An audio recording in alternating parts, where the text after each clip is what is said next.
Did you know using your browser in incognito mode doesn't actually protect your privacy? Take back your privacy with IPVanish VPN. Just one tap and all your data, passwords, communications, browsing history, and more will be instantly protected. IPVanish makes you virtually invisible online. Use IPVanish on all your devices, anytime you go online at home and especially on public Wi-Fi. Get IPVanish now for 70% off a yearly plan with this exclusive offer at ipvanish.com/audio.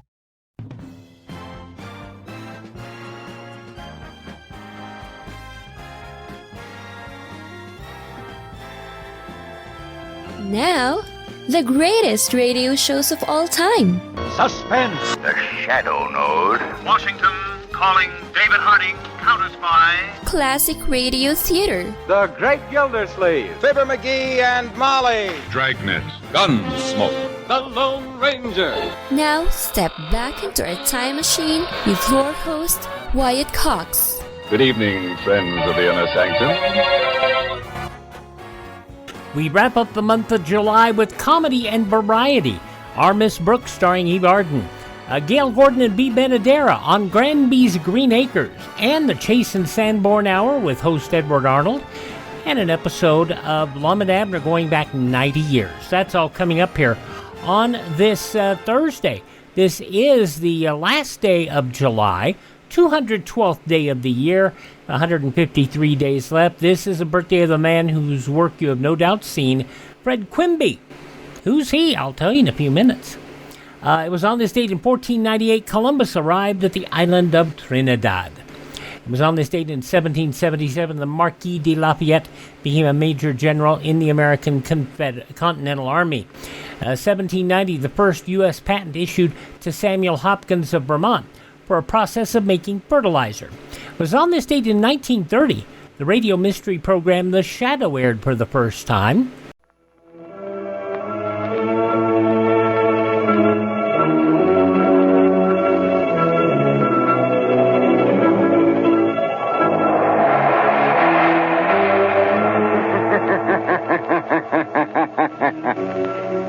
Who knows what evil lurks in the hearts of men? The Shadow knows. Now, on the show that debuted 95 years ago today, The Shadow was just a narrator of crime stories. But in 1937, the star of The Shadow magazine became known as Lamont Cranston, with that distinct opening you just heard voiced by Frank Reddick Jr. On this date in 1948 at Idlewild Field in New York City, New York International Airport dedicated, that airport now John F. Kennedy International. On this date in 1964, the U.S. space probe Ranger 7 transmitted pictures of the moon's surface. On July 31, 1964, 1,120 kilometers, NASA's Ranger 7 spacecraft, 576 kilometers, impacted the moon in a pre-selected target area. Camera B provided valuable oblique views. During the last 17 minutes of flight, the spacecraft transmitted back to Earth more than 4,000 pictures of the lunar surface. Then it crashed into the moon. Audio from the NASA Jet Propulsion Laboratory. On this date in 1970, the Huntley-Brinkley Report came to an end after nearly 14 years as co-anchor Chet Huntley appeared for the last time. Chet Huntley, NBC News, New York. And David Brinkley, NBC News, Washington. The program would be renamed NBC Nightly News. On this date in 1971, Apollo 15 astronauts became the first to ride in a lunar rover. Rover, this is Houston. SK 293. Go ahead, Houston. Dave, we want you to head towards Station 4, and we'll advise you on what your rate looks like and the tasks that we want you to carry out once you arrive. Just start off in the direction of Station 4, please. Okay, give me heavy. I can see it over there, Dave. Yeah. I see about 330. But that's not going to mean much to you until you get down to the level. That's right. And the camera's running, Joe. Okay, and standing by for a mark when you roll. We're rolling. Roger. Hey, your camera. swivel, Jim. No, I'm getting a pan here. Oh, really? Oh, it's an awful fast pan. I just wanted to make sure it was running. The rover would be used in the next 2 lunar missions. On this date in 1972, vice presidential candidate Thomas Eagleton withdrew from the Democrat ticket headed by George McGovern following disclosures that Eagleton had once undergone psychiatric shock treatment. Eagleton said he was quitting for the good of the party. I will not divide the Democratic Party, which already has too many divisions. Therefore, tomorrow morning, I will write to the chairman of the Democratic Party withdrawing my candidacy. Eagleton replaced on the ticket by Sergeant Shriver. Jimmy Hoffa reported missing on this date in 1975. This was after we mentioned yesterday his last sighting of being alive.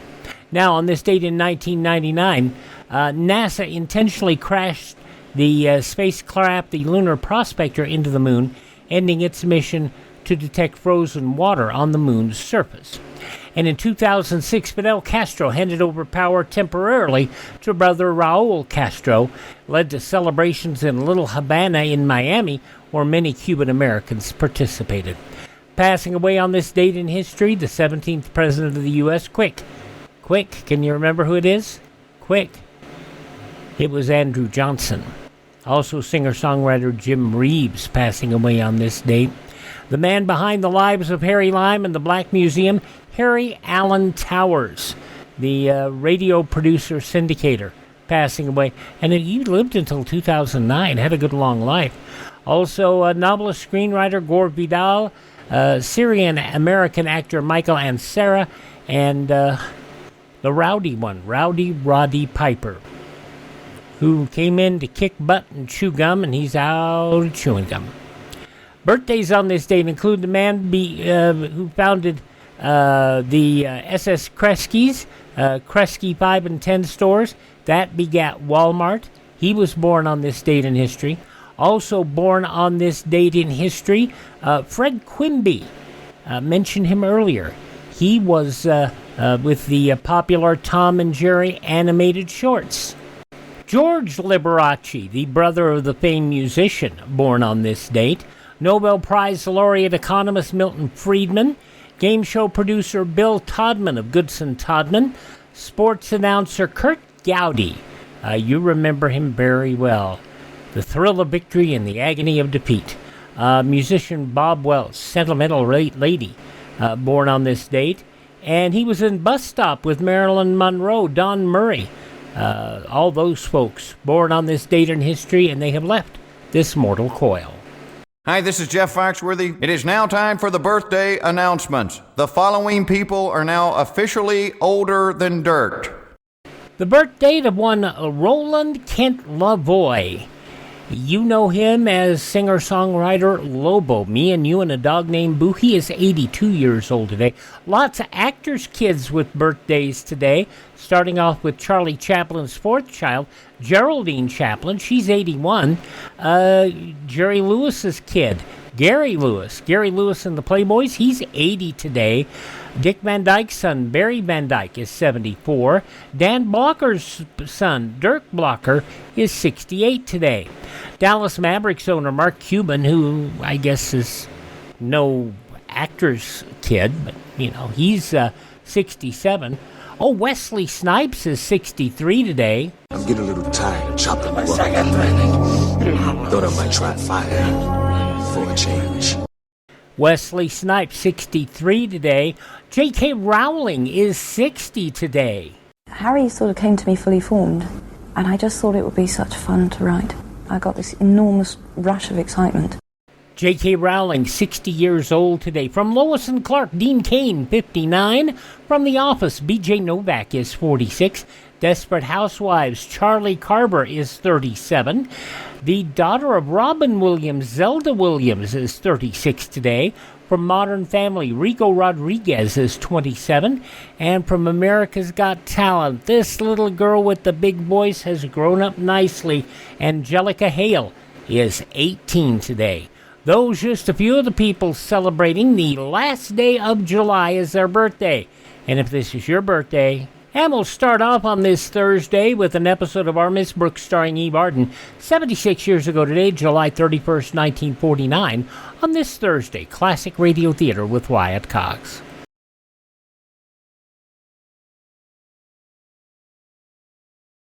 Americans have always been noted for their know-how. And you young men in search of a career, you can put this practical talent to excellent use in one of our nation's many engineering schools.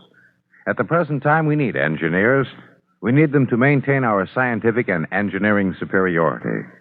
So look to your future, to America's future. Plan now to become an engineer. Now on Classic Radio Theater with Wyatt Cox, I think you'll realize what's going on with this script once we get into it, and especially what you'll hear at the very first of this program. Our Miss Brooks, Eve Arden, is the star. 76 years ago today, July 31st, 1949. Is she going to resign to take another job? The sponsors of the Our Miss Brooks program, which follows immediately, wish to congratulate Mrs. Ray Thiel on winning the $49,000 first prize in the Colgate Palmolive Peat Company's 49er Gold Rush contest. Mrs. Thiel, secretary to Mayor Richard J. Marks of Norwich, Connecticut, experienced the thrill of a lifetime when two armored car drivers strolled into her office and dumped $49,000 in $1 bills on her desk. The complete story will appear in Look magazine's August 16th issue, which reaches the newsstands August 2nd. Palmolive Soap, Your Beauty Hope, and Luster Cream Shampoo for soft, glamorous, caressable hair bring you Our Miss Brooks, starring Eve Arden.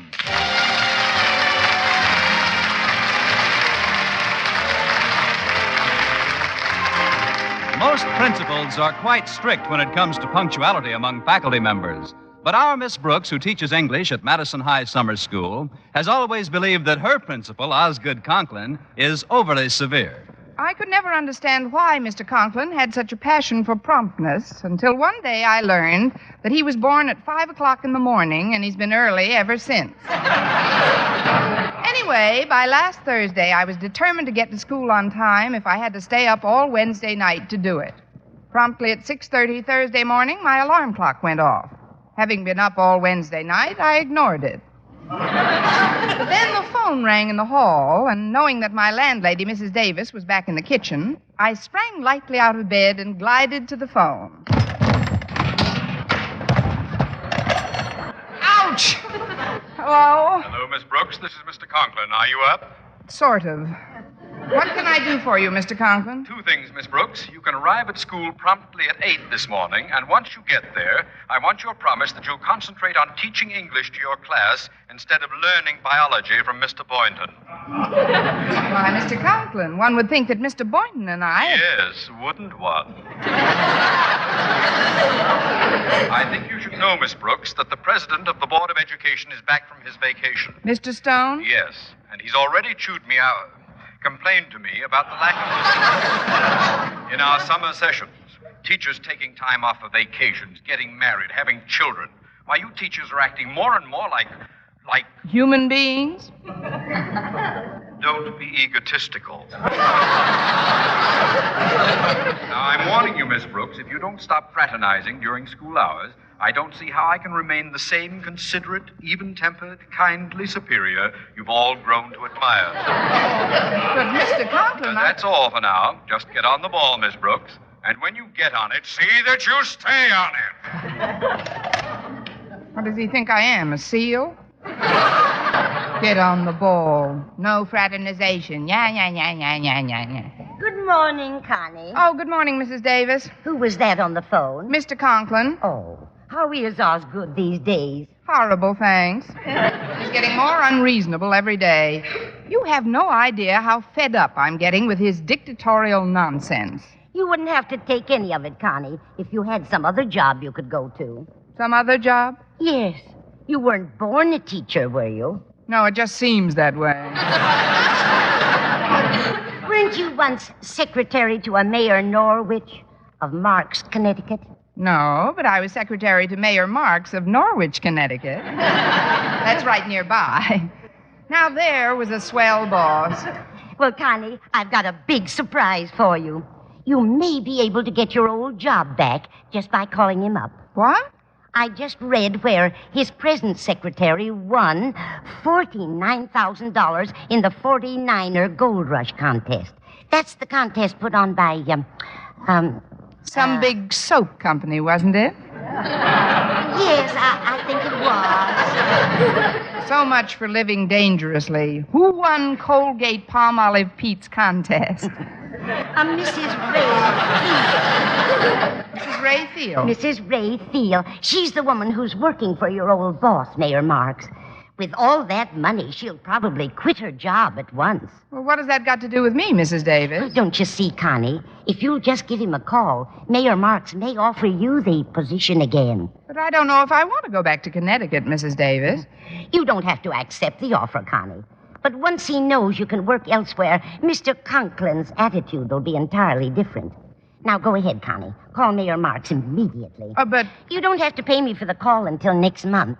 Well, if that's the case, it will be nice to chat with His Honor again. I wonder if he'll remember me. Go ahead, Connie. Lift the receiver. All right, Mrs. Davis. So I just told her right out. Bertha, I said if we weren't such old friends, I wouldn't open my yap like this. But even though I haven't seen you in years... Excuse me. It's our party line. Oh, maybe it's just as well, Mrs. Davis. I'd feel a little silly if Mayor Marks didn't even know who I was. But you said you got along fine with him, Connie. Now, don't be silly. You try again in a minute. I'll clear off the breakfast dishes. Oh, that must be Walter Denton. He's giving me a lift to school. Hiya, Miss Brooks. Come in, Walter. As you can see, I'm not quite ready to leave the house. Oh, that's all right, Miss Brooks. We got time. Besides, I know plenty of women who'd give anything to look as good wearing an expensive dress as you look in that beat-up, crummy old bathrobe.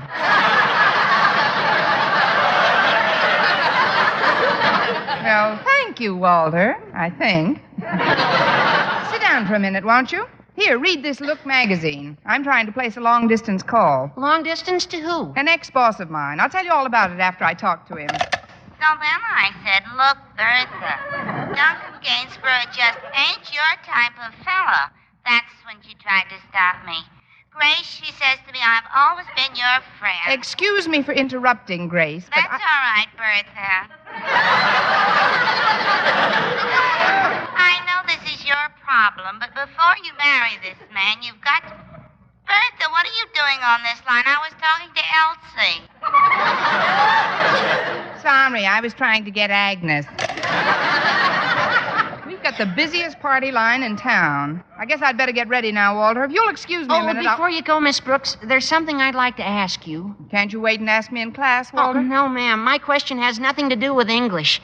The question is a man who, because his daughter happens to be in love with a certain other young fella than who he might choose if he had the say-so over this girl, entitled to constantly kick this young fella from pillar to post? You're right, Walter. Your question has nothing to do with English. But I gather you're talking about your stormy romance with Harriet Conklin. Exactly, Miss Brooks. You know how fond I am of Harriet, and because of this fondness, I've tried to be patient and understanding. But now I've come to a conclusion. Yes? Mr. Conklin has got to go. It isn't that I mind his treating me like dirt so much. It's a dirty way he does it. How do you combat a tyrant like that? Or how do you avoid him? Honestly, if I were 5 or 6 years older, I'd leave Madison High. You may be 7 years older before you graduate, you know. But I know how you feel, Walter. I've been thinking of changing jobs myself. Changing jobs? What other kind of a job would you be good for? What a nice way of calling me the ideal teacher. Before I'm led to the glue factory, Walter, I can go back to work as a secretary in Norwich, Connecticut. Mayor Marks can probably use me right now. Gee, Norwich, Connecticut. Oh, but what about Mr. Boynton? You wouldn't want to leave him, would you? I might not have to. As secretary to the mayor, I might be able to wangle a transfer for Mr. Boynton. He could teach there. Oh, that's right. They do have biology in Connecticut, don't they? In one form or another, they must. Now, you'd better get on to school without me this morning. I've got to try that call again. But you'll be late, Miss Brooks. What about Mr. Conklin? Mr. Conklin will just have to wait. You know, I'm beginning to feel strangely liberated, and I like it. Connecticut is beautiful at this time of the year. Gee, we're going to miss you, Miss Brooks. I'll miss you, too, Walter. Well, I guess I'll be going now. Be sure and write, won't you, Miss Brooks? Of course I will. Goodbye, Miss Brooks. Bye, Walter. It'll be good to see Mayor Marks again. I wonder how he looks. Well, Connie, did you place your call yet? No, Mrs. Davis. The party line's been in use.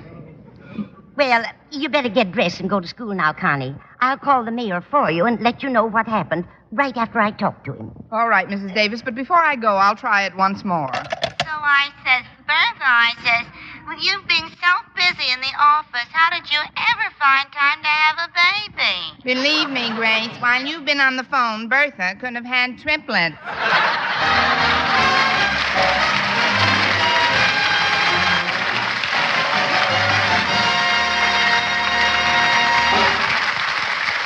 Our Miss Brooks, starring Eve Arden, will continue in just a moment. But first, here is Vern Smith. Here's wonderful news, ladies. Wonderful, wonderful news. Now there's something thrillingly new in Palmolive Soap's famous beauty lather. Yes, something thrillingly new. Palmolive's famous beauty lather now brings you new fragrance, new charm, new allure. Millions of women will prefer Beauty Lather Palmolive over all other leading toilet soaps the minute they try it. For Palmolive Soap's famous Beauty Lather now has a new, clean, flower-fresh fragrance for new allure, new charm. So, ladies, forget all other beauty care and use Palmolive soap the way doctors advised for a lovelier complexion. Just stop improper cleansing and instead wash your face with Palmolive soap 3 times a day, massaging Palmolive's wonderful beauty lather onto your skin for 60 seconds each time to get its full beautifying effect. Then rinse. That's all. All types of skin, young, older, oily, respond to it quickly.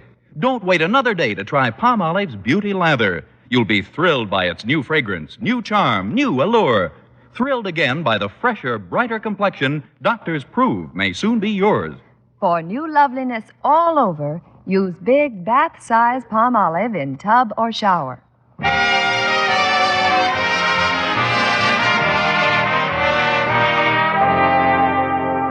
Well, when Walter Denton left Miss Brooks, he was convinced that she had a job waiting for her in Norwich, Connecticut. Arriving at school, the first person he ran into was Harriet Conklin. After hearing the news, the first person she ran into was her father, Madison's beloved principal, Osgood Conklin. So you see, Daddy, Miss Brooks is practically set in this new job. But she can't leave now. Mr. Stone's back from his vacation. Only yesterday he was complaining about absenteeism. First, our music teacher, Mrs. Jensen, trots off to visit her sick mother. Then Mr. LeBlanche needs an operation and fritters a week away in the hospital. But that's not your fault, Daddy. I'm afraid the head of the board doesn't agree with you, Harriet. You should have heard Mr. Stone yesterday. He actually threatened me. What did he say, Daddy? He said he'd have me pounding a beat in Brooklyn. If Miss Brooks leaves, he may even investigate some of the wild rumors flying around this school that I'm a tyrant? Thank you, my dear. If he decides to What do you mean, tyrant? I've always tempered my power with justice. Look, Daddy, I know you mean well, but Miss Brooks is like a thoroughbred, tense and high-strung. You've got to give her her head sometimes. I'd like to hand it to her on a plate sometime. Don't you realize, Harriet, that you're asking me to be gentle with a woman who has single-handedly jacked up my blood pressure 25 points? But don't you see, Daddy? If you don't want her to leave, you've just got to be nicer to Miss Brooks. Well, I'll think it over. Now, you get to her first class and give the students something to study. Miss Brooks is late for a change. I'll take care of it right away, Daddy. And when she does get here... When she does get here, I'll tell... Remember Mr. Stone and Brooklyn. Goodbye, Daddy. Well, hello, Miss Brooks. Hello, Harriet. Do you think you should whistle so loudly, Miss Brooks? We're right outside Daddy's office, you know. Harriet, I've got a little message for you. Whistling in the hall is just the first of a long and distinguished line of violations I've got planned for today. This, in a word, is Independence Day for Constance Brooks. Look, Miss Brooks, please don't do anything until you've talked to Daddy. He's waiting to see you. Very well, dear. I'll toddle into his den for a moment. I am, Miss Brooks, right over here. Oh, I came as fast as I could. I thought you were whistling for me. Now, about your being late today. About my being late today, so what? Nothing, my dear. I just wanted you to know that I consider it extremely admirable of you to get here this early. After all, you must have hurried your breakfast terribly. What? Your health comes first, you know. You mustn't let your sense of duty or your proven loyalty to me upset your peace of mind. Am I in the right school? This is Madison High, isn't it? Of course, my dear. I am Madison's principal. Your principal, Miss Brooks, who prides himself above all things on his ability to ease the path for those members of his faculty, nay, his family, who are tired or run down.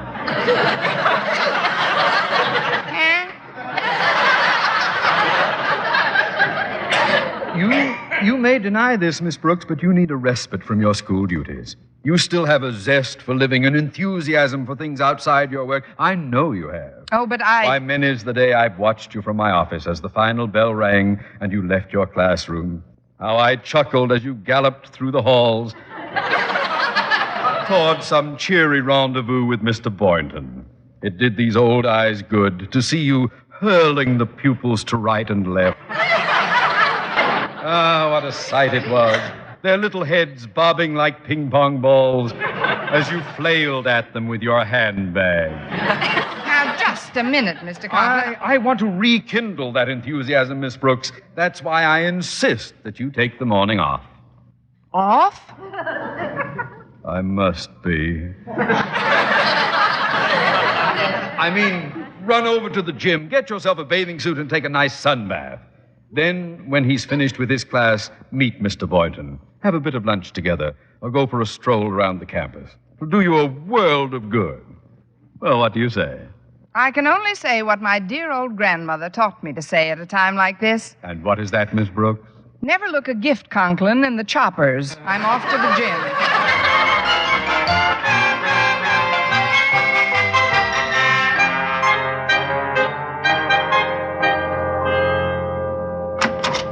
Excuse me, Mr. Boynton, but now that you've dismissed your class, I thought I'd say hello. Oh, hello, Miss Brooks. I was just... Gosh. Why, Mr. Boynton, what are you blushing about? You're in a bathing suit. I better turn around. Oh, don't be so modest, Mr. Boynton. Turn around again and live a little. I've just been taking a sunbath outside the gym, Mr. Boynton. Please, Miss Brooks, I consider sunbathing on school property highly irregular. Now, if I may change the subject... Well, why change the subject? What's so terrible about my wearing a bathing suit?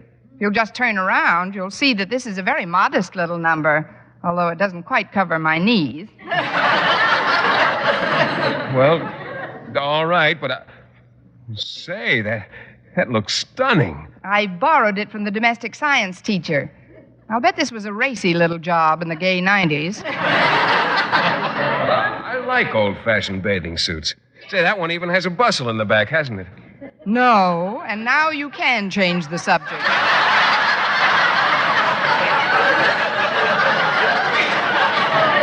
Or better yet, why don't you change into a bathing suit and we'll go halfies on the sun? Well, I like the sun, Miss Brooks, but Oh, it's certainly done wonders for me. When I came to school this morning, I was fit to be tied.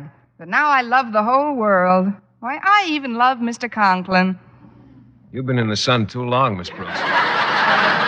That is, I'd like to join you, but you see, with two of our teachers temporarily out, Mr. Conklin's asked me to assume their duties in addition to my own. But that isn't fair. Oh, I'll be relieved pretty soon. It seems that one of our female teachers had some idea of working in Norwich, Connecticut, but Mr. Conklin's carrying on a campaign to keep her here. A campaign? Yes. It doesn't sound ethical to me, but he says that as soon as it's too late for her to get the job in Connecticut, he's going to work her like a horse.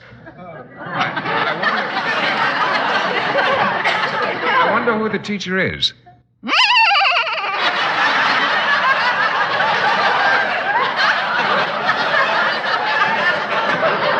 Miss Brooks, what do you mean by that? Just what I said. No wonder he was so sweet to me this morning. Take a bath, my dear. Run over to see Mr. Boynton. I'm glad I've got that other job waiting. Make a workhorse out of me, will he? Oh, Miss Brooks, where are you going? I'm going to gallop over to Mr. Conklin's office and plow him under.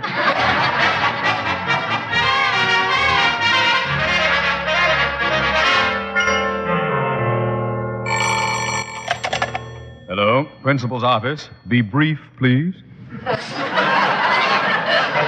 Hello, Osgood. This is Margaret Davis. Is Miss Brooks in her classroom? No, Margaret, she isn't. I sent her out to take a little sunbath. Healthy teachers are happy teachers, I always say. That's very considerate of you, Osgood. Would you give her a message for me when she comes in? Of course. What is it? Just tell her that I spoke with that party on the long-distance phone, and the whole thing is off. That party? I'm afraid I don't understand. I'm sorry, Osgood, but it's a highly confidential matter. After all, Miss Brooks wouldn't want everybody to know that the job she thought she could have had as Mayor Mark's secretary in Norwich is being kept by Mrs. Thiel. Oh, dear. Oh, dear, I'm afraid I've said too much. Not too much, Margaret. Just enough. Goodbye, my dear. But Osgood, I said goodbye, landlady.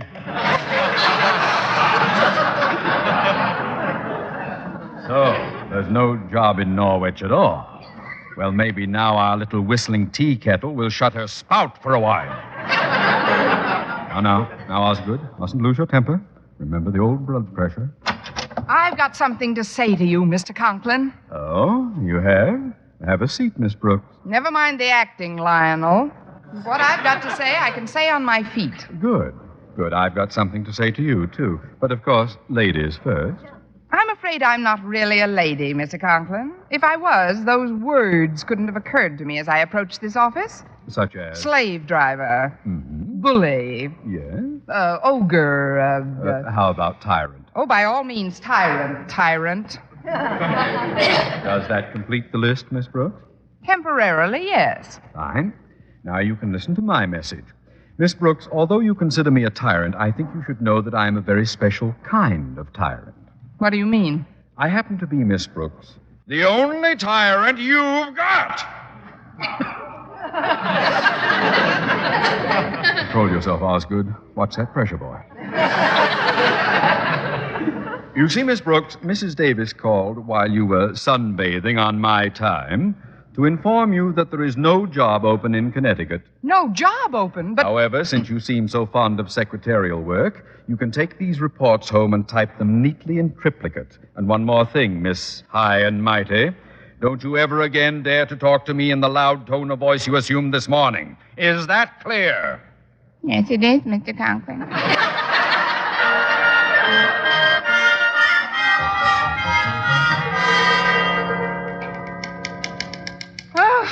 Well, that's half of it.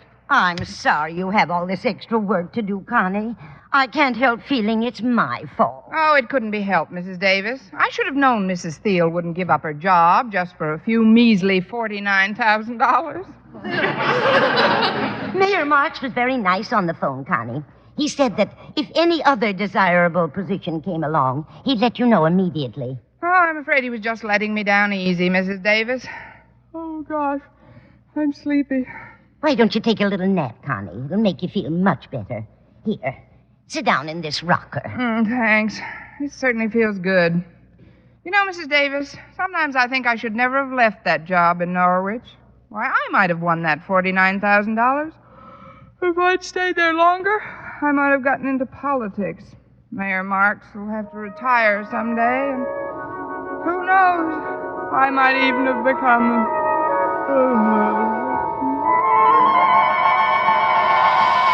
Your Honor, Mayor Brooks, I've got to talk to you at once. Of course, Boynton. What is it? As your personal bodyguard and constant companion, I insist that you hear this bulletin. I'm listening, Boynton.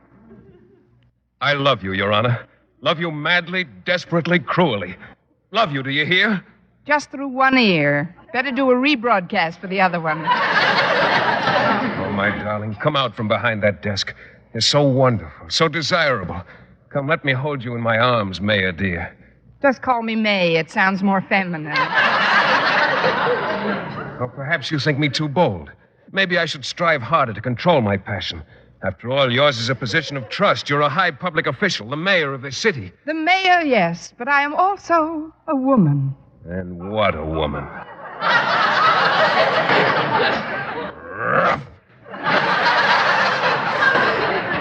Pardon me for baying at you, my sweet, but I just can't resist you.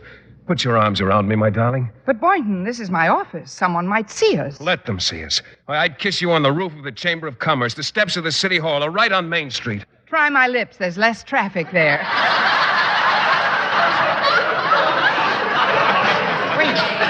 Wait a moment. What was that? What? I thought I heard panting outside my door. Oh, that.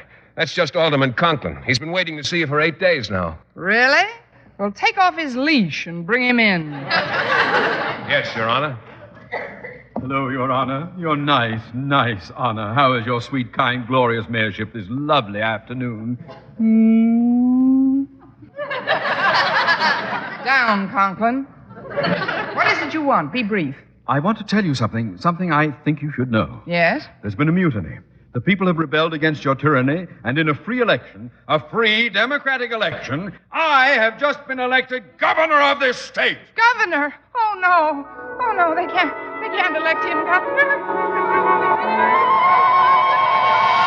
No, Connie, no. wake up, Connie. Huh? What?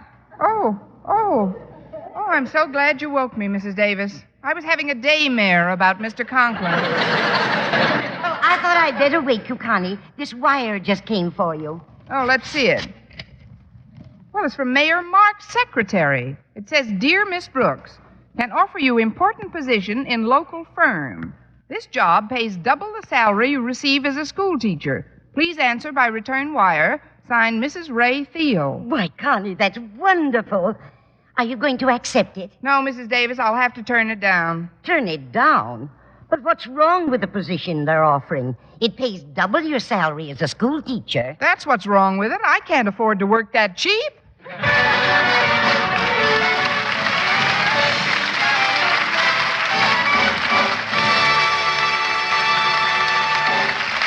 Arden as our Miss Brooks returns in just a moment, but first... Dream girl,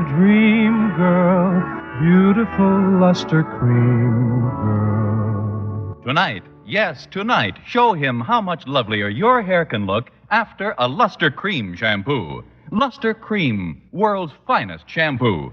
No other shampoo in the world gives you Kay Daumit's magic blend of secret ingredients plus gentle lanolin. Not a soap, not a liquid. Luster Cream shampoo leaves hair 3 ways lovelier. Fragrantly clean, free of loose dandruff, glistening with sheen, soft, manageable. Even in hardest water, Luster Cream lathers instantly. No special rinse needed after a Luster Cream shampoo. So gentle, Luster Cream is wonderful even for children's hair. Tonight, yes, tonight, try Luster Cream shampoo.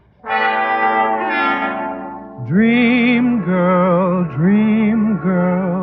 beautiful luster cream girl.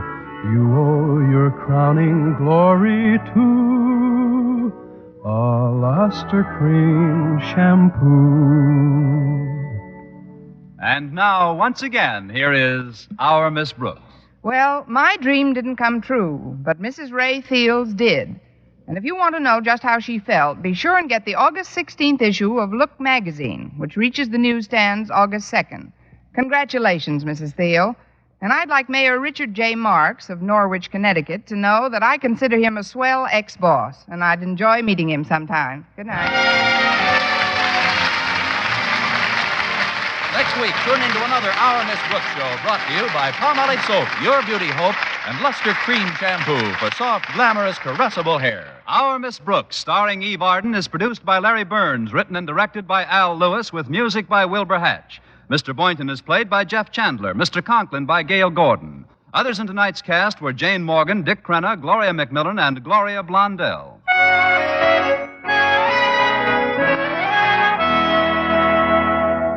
From the research laboratories of the Colgate Palmolive Peat Company comes an astonishing new dentifrice, Colgate Ammoniated Tooth Powder. Contains the amazing ingredients that help prevent tooth decay, and also has Colgate's exclusive foamy cleaning action. Plus, a refreshing minty flavor the whole family will enjoy. Economical, too. The big 4-ounce size costs only 43 cents. Get Colgate ammoniated tooth powder now. For mystery liberally sprinkled with laughs, listen to Mr. and Mrs. North Tuesday evening over most of these same stations. And be with us again next week at the same time for another comedy episode of Our Miss Brooks. Bob Lamont speaking. This is CBS, the Columbia Broadcasting System.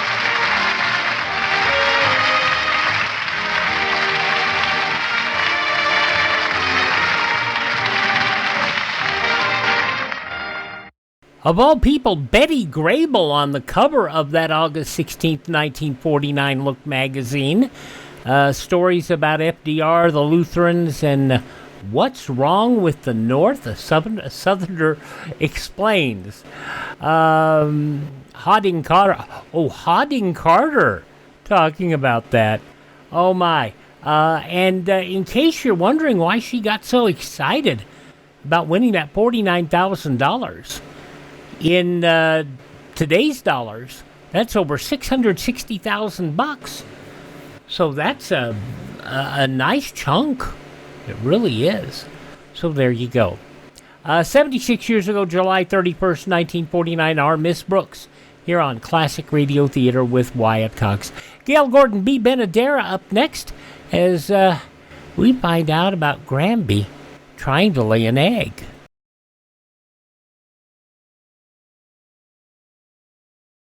Daily, the broadcasts of Radio Free Europe and Radio Free Asia strike through the Iron Curtain, bringing the truth about the free world to the captive peoples behind it. Help send a message by giving to the 1952 Crusade for Freedom.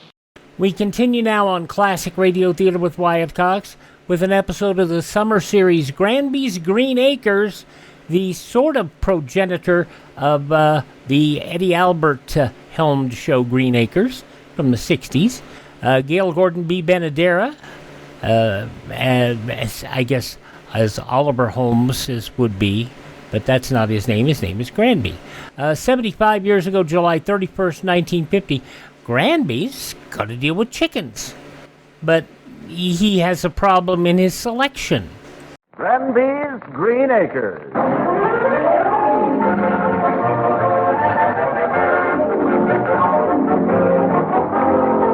City people are always complaining about traffic congestion, the subway rush, small apartments, and high prices. Most of them just complain, but every now and then one of them does something about it. Take the case of John Granby. Martha, we're leaving the city. I've quit my job at the bank and bought a farm. Bought a farm? But, John, you don't know anything about farming and growing things. Oh, no? Just take a look at that window box.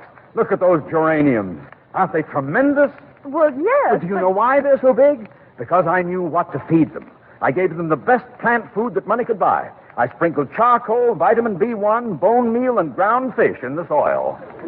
John, those aren't our geraniums. They're not? No, they belong next door. They just crawl over here to eat.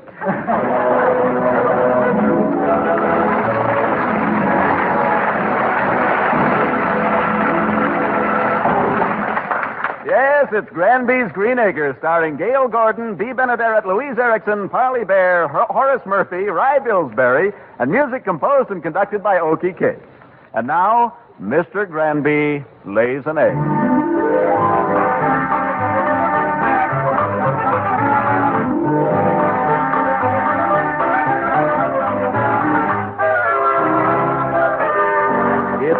Evening at Granby's Green Acres on this July 31st, and inside the weather-beaten farmhouse, we find John Granby seating himself at the dining room table about to do his monthly bookkeeping. Swiftly, he adds up the month's profits, makes a lightning calculation, and says, Martha, where's the red ink? John, must you do your bookkeeping on the dining room table? I want to clear it off. Later. Now, let's see. 8 and 9. 17. John, I thought Martha, I'm trying to concentrate on these accounts. If you'd concentrate on your budget, maybe they wouldn't be so muddled up. Why, what did I do wrong? Oh, look for yourself. Let me see. 1 pound of macaroni, 22 cents. 1 package of tea, 10 cents. 22 and 10 is 52 cents. Oh, I see my mistake now. I should hope so. I spelled macaroni wrong. Never mind, Martha. I'll fix it. Shall I get you the dictionary? Yes. Look, why don't you find Janice and take a ride to the county seat and see a movie? Maybe I will. They're having television night. Oh, you mean they're giving away a television set? No, they're showing a silent picture. Well, I don't care. Do something. Go bowling, shoot pool, anything. All right. I'll find Janice and get out of your way. Thank you. Now, maybe I can get some work done. Where was I? Oh, yes. 8 and 9 is 17. 11 is 28. And 6 is 34. Plus 170 is 2... Dad, have you seen Mother? What? Oh, yes, Janice. She's looking for you. Thanks, I'll find her. Let's see. 8 and 9 is 17. And 11 is 28. And 6 is 34. Plus 170 is 2... John, have you any idea where Janice might be? Hmm? Oh, she was Maybe just... she's out on the porch. 8 and 9 is 17, and 11 is 26, and 6 is 34, plus 170 is 2... John, I can't find Mother. Janice, I'm trying... Don't get mad.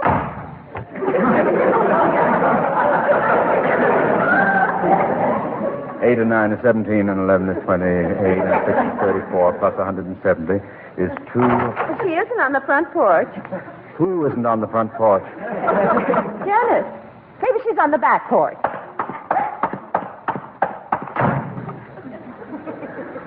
8 and 9 is 12. 8 and 9 is 17. And... Mother!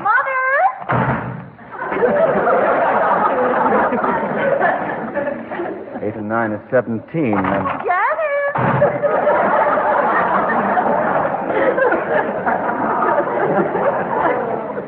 8 and 9 is 17, and...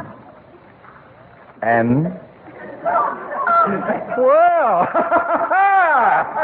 you're 17, and 4... Where can Mother be? Maybe she's on the front porch. 8 and 9 is 17. 11 is 28, and 6 is 34. Plus 170 is 200... She's not on the back porch. Is 2... She isn't. Is 2... She isn't. I'll try the front porch again.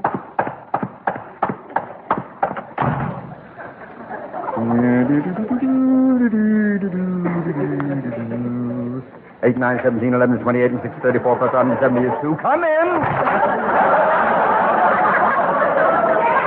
What? I walked around the house. Mother isn't on the back porch either. I'll try the front porch. 8 and 9 is 17, and 11 is... Excuse me. 28, and 6 is... Excuse me. 34, plus 170 is 2... John, have you seen Janice? Yes, I have. Oh. Well, where is she? She laughed you on the far turn.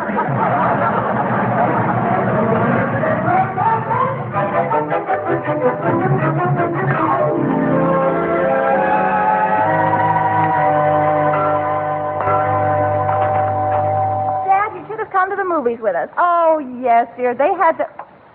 John Granby, look what you've done to that tablecloth. You've scribbled all over it. That isn't scribbling. I've just been using it to figure up our balance. Did you find out how we stand, Dad? Well, according to my figures on the tablecloth, we owe $2,350,000. How can that be? You added in 2 gravy stains and a noodle. Dear, exactly how much do we owe? $2,350. But, John, I can't understand it. When you bought this farm, you said there'd be money in it. There is $2,350. Haven't we taken in anything? No, and we won't until the fall when we harvest and sell the crop. But what does a farmer do between planting and harvesting, weeding and worrying? Janice, most farmers have some between-crop source of income, like raising rabbits, hogs, or chickens, which is what I'm planning to do. Oh. What are you going to raise, Dad? Mink. Mink? Now, who's that at this hour? Oh, that must be Hank Stafford. He said he might drop by after the 4-H Club leaders meeting tonight. I'll let him in. Martha, is that agricultural encyclopedia here again? Now, Henry's a very nice boy. I think you dislike him just because he's a county agent and knows more about farming than you do. Martha, he does not know Mrs. Granby. Good evening, Henry. Hello, Mr. Granby. Yes, Mr. I'm not interrupting anything important, am I? No, Dad was just talking. We were discussing the best thing for a farmer to raise while he's waiting to harvest his crops. What do you think, Henry? Well, there's rabbits, swogs, chickens. What do you think of raising mink? Mink? Oh, why, only the stupidest amateur would raise mink. Mr. Granby, you weren't... Oh. Yes. Mr. Granby, I hope you understand. When I said stupid amateur, you weren't the stupid one I was referring to. What? I mean, just because you're an amateur doesn't mean you have to be so stupid. Hank, why don't you go back to the 4-H club? I'm sure there's something you have to sweep out. Now, John, Henry knows more about these things than you do. That's his job. What would be your advice, Henry? To raise chickens. It's easy, and you get a good, steady income from the eggs. Eggs? Well, what's wrong with mink? Not only are the skins very valuable, but I think I read somewhere recently that scientific laboratories will pay good prices for mink milk. Mink milk? Well, I've never heard of such a thing. How in the world would you get milk from a mink? It's easy. All you need is a low stool and tiny fingers.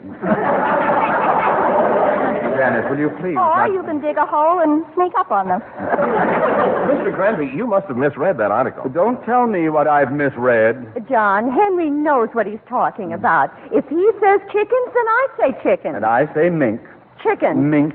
Chickens. Look, Martha, I'm the head of this family, and I intend to have the last word. I say mink.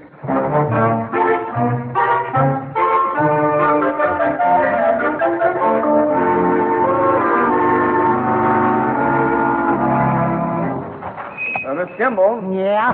Do you know where I can buy some chicken? I thought that since you run this feed store, you might know where I could buy them. Oh, so you're going to raise chickens? Yes. I thought I'd start with about... I used to raise chickens back in '07. Had one prize laying hen. She was a real lollapalooza. Yes, but I was... That there hen could almost sense the daily market reports. When the market went up, she laid 10 or 12 eggs. When the market went down, she'd only lay 1 or 2. One day, she just passed away from the strain. Oh? What happened? She got caught in a fluctuating market. Now, that's very interesting, but I'd like to buy some chickens. Yep. That there was quite a year, all sudden. That there was the year they found gold on my farm. Gold? Yep, Charlie Gold. Escaped from the state penitentiary. Look, he was working in a prison kitchen at the time. Started eating the warden's strawberries. Ate 10 boxes all by himself. That's what made him break out. Please, Mr. Kimball, do you know where I can buy some chicken? How many do you want? Oh, about 200. Say, I just remembered. I'm going to pick up some chickens today in payment for a feed bill that's owed me. They're about 6 months old. Rhode Island Red. Oh, Rhode Island Red. Man couldn't want better egg layers. Egg layers? Say, that reminds me of a hen I had in '07. Yes. You told me about that. Did I tell you about the fluctuating market? Yes. Did I tell you about finding gold on the farm? Yes. Gabby, old cuss, either. Mr. Kimball, do you want to sell those chickens? Sure, it'll get me back some money for the feed, but... It's a good deal for me, too. If they're 6 months old, they're ready to start laying eggs. Eggs? Mr. Granby, I'd like now, to tell please, you... Mr. Kimball, no more stories. Just have those chickens sent out to my farm. But he... Doggone it. All I wanted to tell him was that if he wants eggs, why, he sure ain't going to get none from them there chickens. They're roosters.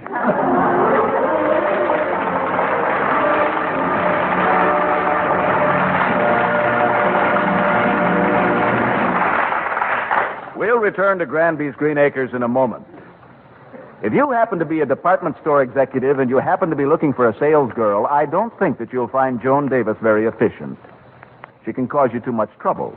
But if you happen to be a radio listener and you happen to be looking for laughs, then be listening in over most of these same CBS stations later tonight to hear Leave It to Joan.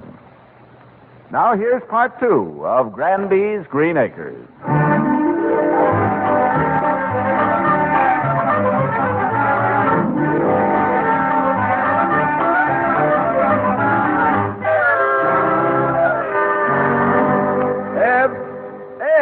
What you want, Mr. Granby? What kind of a hired hand? What are you all dressed up for? We've got a lot of work to do today. I bought 200 chickens. They're going to be delivered this afternoon. Well, I'm going home. You promised me a couple of weeks off. We're having a family reunion. Why does it have to be this week? Well, we only have them once every 10 years. Well, why don't you have them more often? Because my family just can't stand the sight of each other. Why do you bother to have them at all? Well, because it makes the 9 years in between worth living. Ed, I wish you could postpone this trip. I need your help with the chickens. Ordinarily, I'd gladly stay, but you see, they're inviting a girl to the reunion specially for me to meet. Eb, the chickens are important. Oh, Mr. Granby, the ones I meet ain't exactly chickens. They lean more towards the crow family. Yes, but Of course, I did meet a girl a few years back that was kind of nice. Would have married her. She liked me, but her father hated me. Then I met another girl that I'd have married, too. Her father liked me, but she hated me. Well, that's too bad, but I finally met the right one. She liked me, and her father liked me. And why didn't you marry her? Her husband hated me.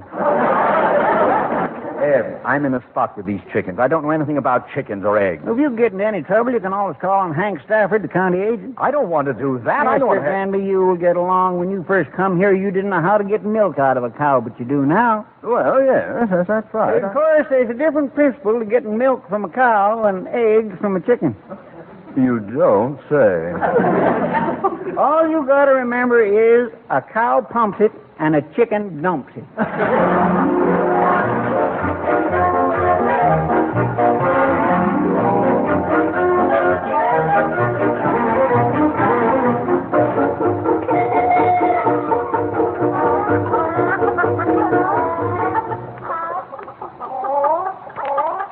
John, look at those chickens. Aren't you glad that you bought them instead of trying to raise mink? I don't know yet. We've had them for 3 days now. 200 of them, and so far they haven't laid one egg. I wonder what's wrong with them. Maybe they're sick. Sick? Well, yes, dear. Maybe they've got chicken pox. Martha, a chicken doesn't get chicken pox. People get chicken pox. Well, what do chickens get? People pox. John, why don't you send for Henry Stafford? Henry Stafford? He's the one that got me into this. He's the one who told me to buy chickens. I'll find out what's wrong with them myself. Maybe they're too young. Maybe they don't know how to lay eggs. Maybe they have to be shown. John, send for Henry. I will not. If these chickens have got to be shown how to lay an egg, I'll do it myself.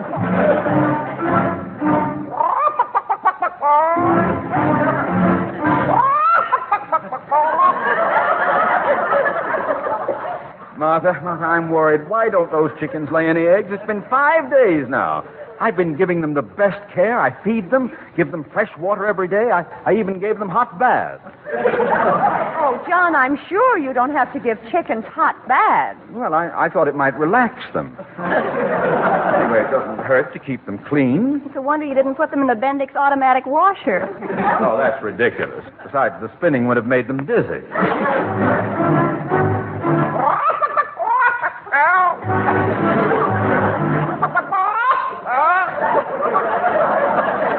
Hold still, Jake. Hold still. Martha, hand me that egg. Oh, John, this is the silliest idea I ever heard of. Putting an egg under each chicken. It is not a silly idea. I want to demonstrate forcibly to the chickens what's expected of them. But, John, now, Martha, give me the egg. Now, slip it underneath. No. Hold still. Hold still. Now, Chick, sit on it.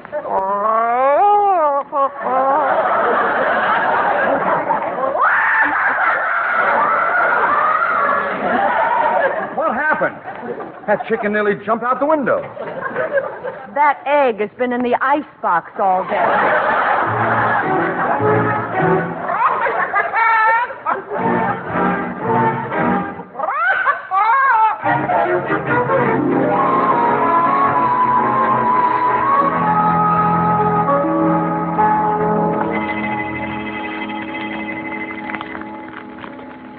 morning, Martha.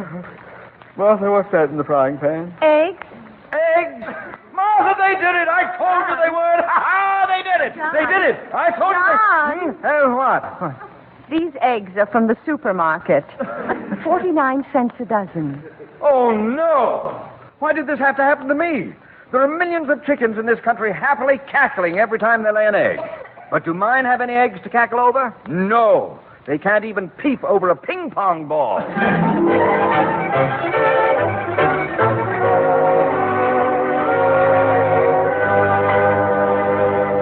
John, dinner's ready. I'm not hungry, Martha. Oh, John, you didn't eat any lunch. I'm not hungry. It's silly to let those chickens affect you this way. Why don't you ask Henry Stafford to help you? Martha, as far as I'm concerned, Henry Stafford can... John. Now, John, you two should be friends. Why? Well, you know he's been coming around here 2 or 3 nights a week, and, well, who knows? He and Janice might get married. I forbid it. You can't. Oh, no?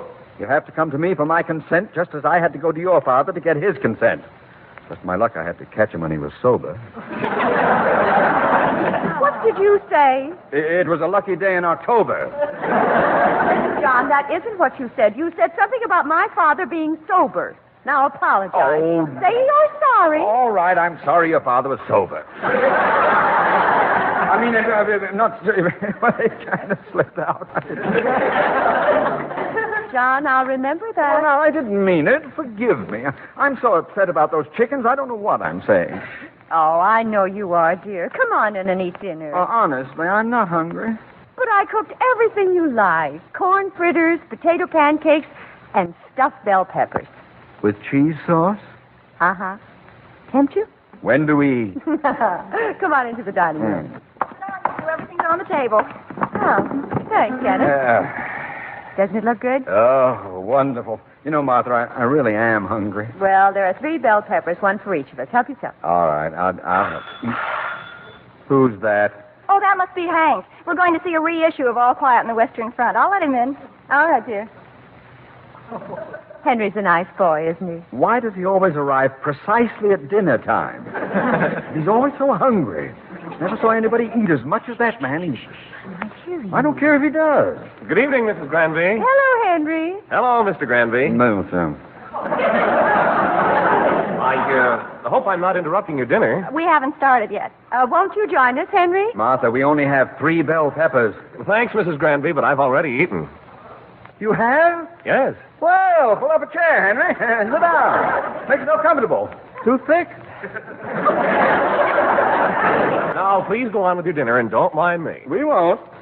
Martha, help yourself and pass the bell peppers. All right, dear. Here. Janice, take yours. Thanks. Hank, would you pass this bell pepper to Dad? Why, certainly, I'd be glad. Gee, that smells good. A bell pepper. Yeah, that's what it is. Pass it right over here, Hank. Gee, bell peppers, just like my mother always makes. That's fine. Pass it along like a good boy. Mrs. Granby, what kind of seasoning did you use in this? Pass the bell pepper. I always use sage, thyme, and curry. Pass the bell pepper. My mother uses a sprig of bay leaf. Oh? Pass the bell pepper. Mom uses that, too. The bell pepper, pass it. Henry, are you sure you wouldn't like to try one? Of course not. He's already eaten past the bell pepper. Well, on second thought... Yes? I think I will. Oh, no. Help yourself. But what about Mr. Granby? I wouldn't like to take his bell pepper.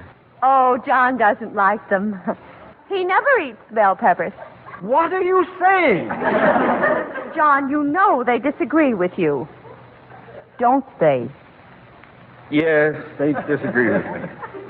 How do I know if they disagree with me? I haven't gotten close enough to argue with them. Say, this is great. Just like my mother always makes. Just like my mother always makes. His mother is such a good cook. Why doesn't he eat at home? You don't need to ask Where me is your out, mother, right? Hank? Nebraska. I'd gladly buy him a ticket back there. One way, of course. He eats everything in sight.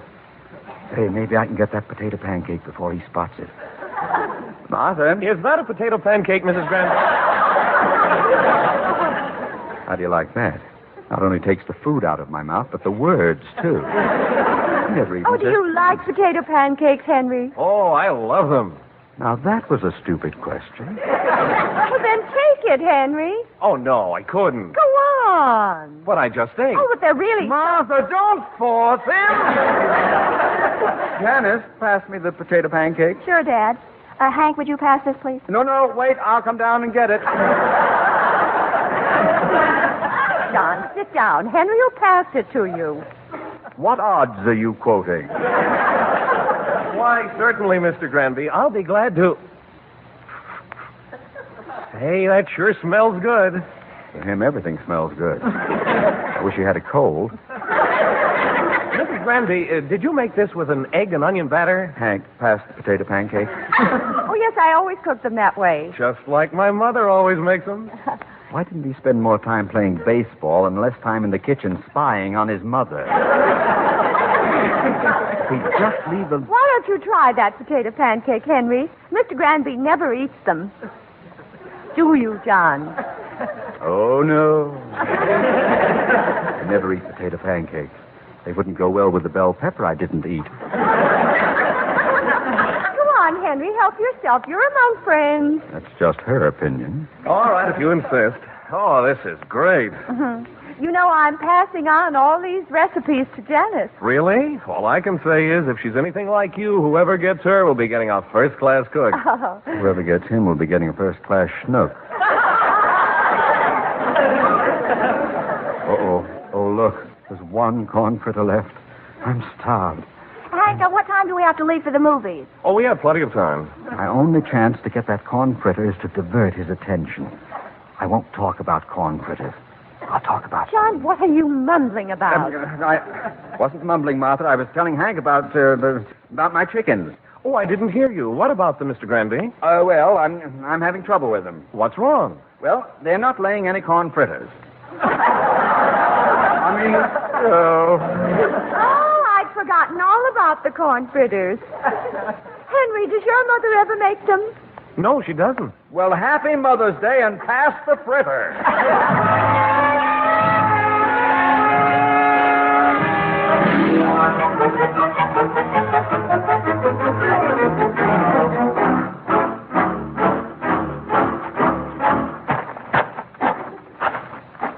Right this way, Henry. The chickens are in the barn. I'm right behind you. Dad, we're going to be late for the picture. Can't you walk any faster? How can I? I'm weak with hunger. Mr. Granby, if you were having trouble with your chickens, you should have told me about it a long while ago. Well, John is so stubborn. He never can swallow his pride. If I'd known what was going to happen at dinner, I would have. Here we are, Henry. Look, why don't you two run along and see the movie? Mr. Granby, I insist on looking at your chickens. You're in trouble, and it's my job to help you. Duty before pleasure, I always say. I thought you said just like Mother always makes. Now, John, it'll only take a moment. Open the door. You ought to oil that hinge, Mr. Granby. Look, are you a building inspector or a chicken inspector? Go on in, Henry. There they are, Hank. Okay, Mr. Expert, take a look at them and tell us why they aren't laying eggs. Why are they... Well, what is so funny? Well, they couldn't lay eggs. They're roosters. What? Roosters, Dad. John Granby, how could you have made such a stupid mistake? Well, it was... I don't know why. Dad, I'm going to have to take you aside and have a little talk with you. Now, look, I never bought chickens before. Oh, you did, too. When we lived in the city, you often went to the butcher for me and bought them. Yes, but I couldn't tell whether I was getting a hen or a rooster. You couldn't? No. The head was always cut off. Well, John, what are you going to do about those roosters? Well, I'll buy 200 hens. 200 hens? What for? One for each rooster.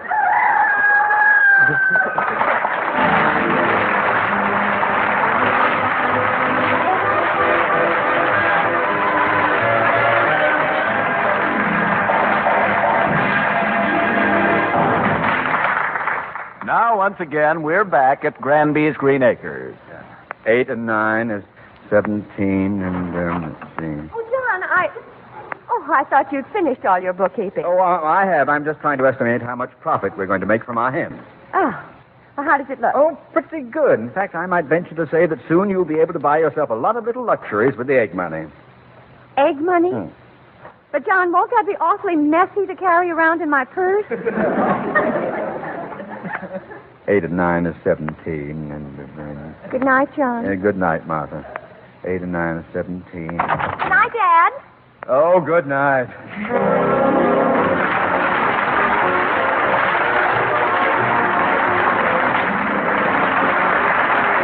You have just heard Granby's Green Acres, starring Gale Gordon, Bea Benaderet, Louise Erickson, Harley Bear, Horace Murphy, and Rye Pillsbury. Tune in next week when Mr. Granby breaks down. Granby's Green Acres was written by Jay Summers, Jack Harvey, and Dave Swift, and was directed by Jay Summers. Music was composed and conducted by Obie Gates. Johnny Jacobs speaking.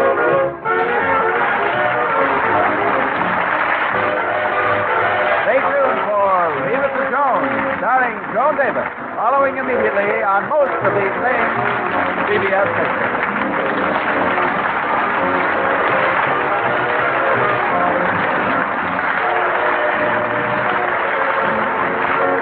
This is CBS, where Mystery Theater fascinates you on Tuesday nights, the Columbia Broadcasting System.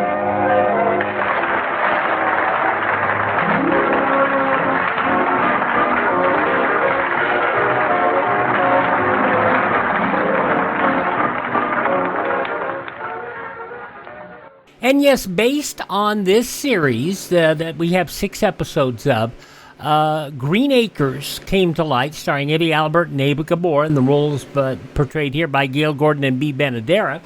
And you know the crazy part about this?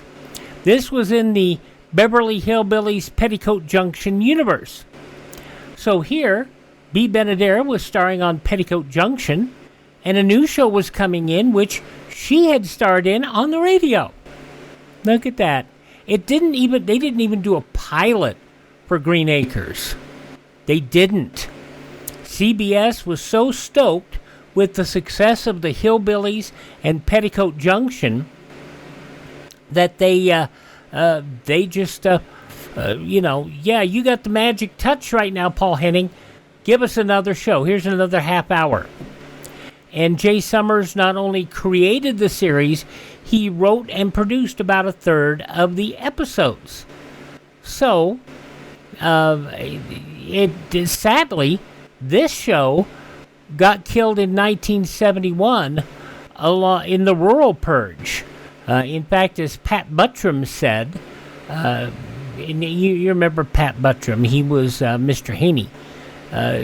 He said, CBS killed everything that had a tree in it. They killed all the rural-leaning shows. If you've never seen the debut episode with John Charles Daly, the ABC newscaster and the host of What's My Line, he did part of the debut episode. If you haven't seen it, look it up. It's a hoot. Granby's Green Acres, as it was originally broadcast 75 years ago today, July 31st, 1950, here on Classic Radio Theater with Wyatt Cox. Now, tomorrow we'll get back to dramas. We don't have a lot, and I said we don't have a lot of comedies in the winter months, or summer months, but we have some. But we'll get back to drama tomorrow, since we have a lot of those. And we'll go to 1948 for episodes of The Adventures of Sam Spade Detective, Under Arrest, and Nick Carter, Master Detective. We'll follow that up with an episode of Broadway Is My Beat and the Floyd Decker Murder. On Saturday, just because we like Lon Clark, we'll bring in another episode of Nick Carter, Master Detective from 1943, Dangerous Assignment from 1950, Confession from 1953, Mr. District Attorney from 1944, and an episode of Dear Adolf, a letter to Adolf Hitler from a foreign-born American from 1942. Now, on Sunday, we'll go to 1950 with episodes of The Lineup and Somebody Knows, CBS Radio Workshop, one of my favorites, The Subways Are for Sleeping, and Inner Sanctum Mysteries, The Telltale Heart. On Monday, we'll have The Adventures of Philip Marlowe, starring Gerald Moore, from 1951. DeForest Kelly in his only suspense appearance, The Flesh Peddler, from 1957. A romance episode, Return to Tomorrow, and The FBI in Peace and War, The Gentleman Friend. We will have comedies on Tuesday. We absolutely will, with The Milton Berle Show, the Screen Guild Theater presentation of Christmas in Connecticut, starring an actor fella you might have heard of. Made pretty big of himself. Ronald Reagan? Yeah. That presidential fella, yeah. George Burns and Gracie Allen from 1940, and A Date with Judy from 1941. Then on Wednesday, episodes of The Whistler from 1945, Top Secret, Ilona Massey from 1950, and Jeff Regan, Investigator, also from 1950. Starring Frank Graham, and The Adventures of Philip Marlowe from 1949. Let's see, we'll even have more here on Thursday with an episode of The Shadow, the Creeper from 1938, Sam Spade from 1949, a wonderful Peter Lorre program, summer series, Mystery in the Air, an episode, The Marvelous Barastro, and Crime Club, Pitch in Time from 1947. Great part about that Laurie series is he picked all the shows. And he starred in all the shows. So that was the fun part of that. Friday, we'll get to Bob Bailey and Let George Do It. And a lot more. So keep it right here for more classic radio theater. Our podcast at classicradio.stream. Up next here, we will have the Chase and Sanborn Hour. Anybody want coffee?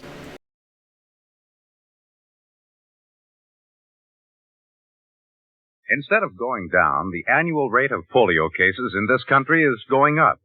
Instead of growing panicky with fear in the face of such an unwelcome fact, there is a way in which we all can join the Army, which is fighting to check this trend and ultimately defeat infantile paralysis. We can contribute to the March of Dimes. Give today so that the 1952 March of Dimes will be the biggest ever and a really potent fighting force against polio. Now we're going to go way back 87 years to July 31st, 1938, and the Chase and Sanborn Hour. Edward Arnold stars along with Edgar and Charlie and the whole crew. So let's tune in to the Chase and Sanborn Hour.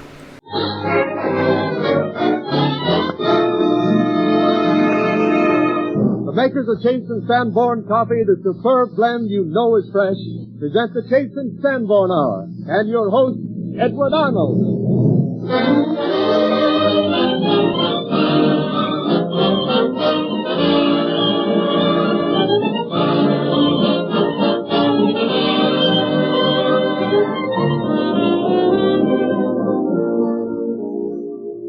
This is Edward Arnold once again greeting you and bidding you welcome to another Chase and Sanborn Hour. Our guest tonight, in the acting department, Miss Faye Bainter. In the popular music department, Miss Margaret McCrae. And of course, we have Edgar Berger and Charlie McCarthy, John Carter, Claude and Clarence Stroud, and Robert Armbruster and his orchestra. We trust that you'll enjoy our show and remain our friends as well as friends of Chase and Sanborn. John Carter starts things off with the title song from the Broadway show, I Married an Angel.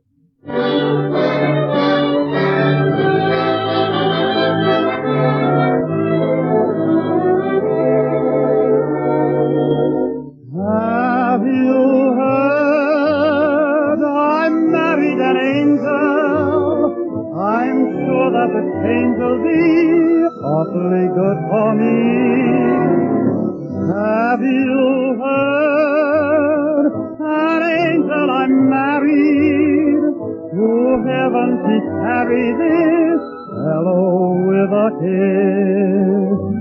She is sweet and gentle, though it isn't strange. When I'm sentimental, she loves me like an angel. Now you've heard I'm married an angel. This beautiful change will be awfully good for me.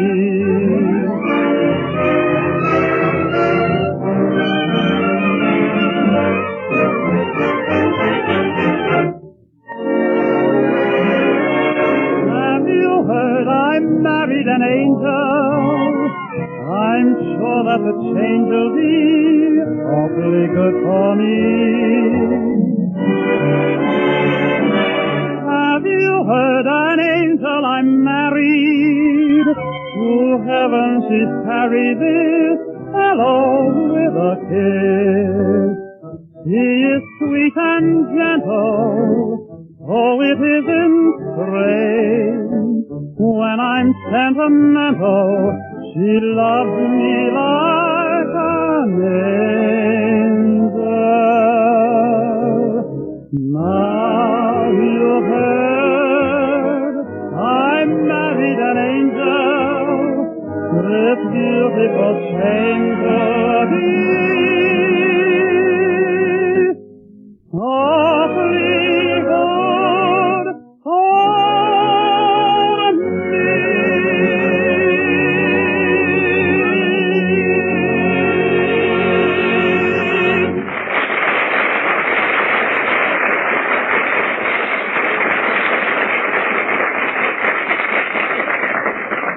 Oh, Mr. Arnold. Yes, Charlie? You know, my summer sock company. Oh, now, Charlie, you're not going to bother me about those tickets for that thing again, are you? No, Mr. Arnold, no. But now that you mention it, we are giving a benefit performance, and I just happen to have 2 tickets with me. Lucky you. And it's a worthy cause, too. Oh, a benefit performance. Oh, that's different. I'm a man of very charitable impulses.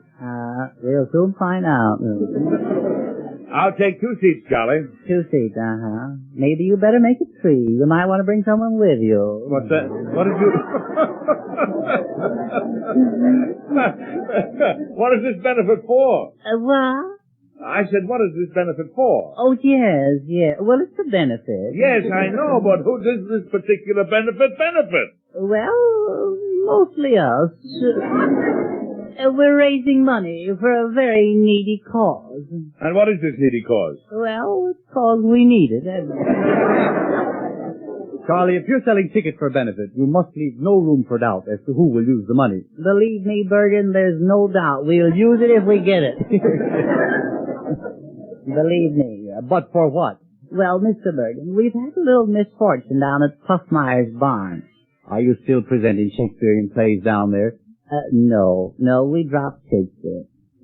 We went in for the higher things, musicals and opera and stuff like that. Opera? Yeah. No. Yeah. You're right, Bergen, but we didn't know it. Well, what opera did you present? Well, we did a modern version of Carmen. Yeah, streamlined and air-cooled. Who sang the lead? Well, Mamie Dugan started out, yeah. That is, she thought she was going to finish, yeah. And was she that bad? Well, you see, we'd seen her in some other parts, and we didn't think she could be worse. But she double-crossed us. She was. And what kind of a voice has Mamie? Well, it's a sort of a os coloratura. Plenty. Yeah. What do you mean? Sort of a torture singer. Yeah. Torture? Yeah. Does she swing? Well, if she keeps on singing, I think she will. Yeah. She said the orchestra played so loud she couldn't hear the music. But that sounds illogical, doesn't it? No. Maybe our orchestra's too big. Well, maybe it is. Yeah. How many musicians are there in your band? Oh, about 1 out of 3. Well,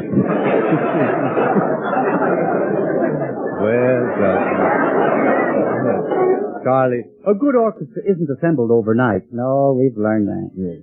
How long have you been together? Well, we've practiced for 3 weeks, but we've never been together. Well, 3 weeks is a short time. Yes, it is. It certainly is. It takes months of working together. It does, huh? Yes. I guess there's no shortcut now. No. Why, look at Bob Armbruster. Yeah. Well, I don't see why you should insult him at a time like this. Oh. And all his interns.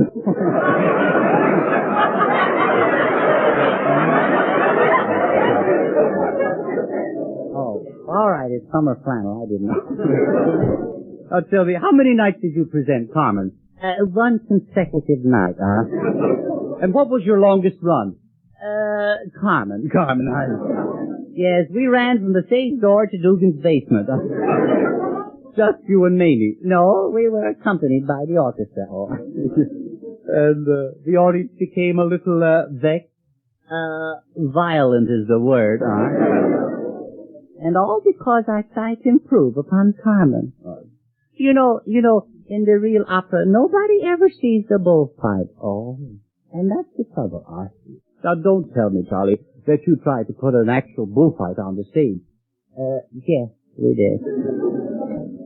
I played the part of a matador. Yeah, fool that I am. You mean you came face to face with a real bull on the stage? No. No, we used a goat. A goat, honestly. That's where the bull comes in. I shall never forget it, Moon.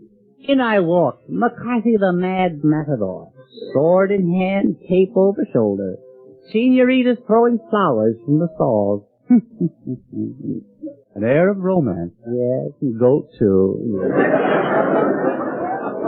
So I walked up to the goat. I looked him straight in the eyes, and amidst rousing cheers, I pretended I was facing death and out to kill. Yes. Well, the goat wasn't pretending.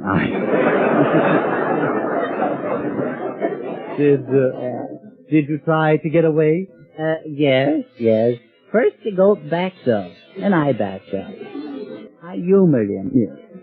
He sidestepped, and I sidestepped. Up to then it was even up. Yes. He turned his back to me, and I turned my back to him. And that's where I made my mistake. He sort of kept you on the run. Yes, he did that. He did. Yes. Must have been hard on your feet. Yeah. Yes, not only the feet, Sergeant. No. He was a big animal, I imagine. Yes, he came up to my hips. He did. Yes. That's the trouble. He came up there too often.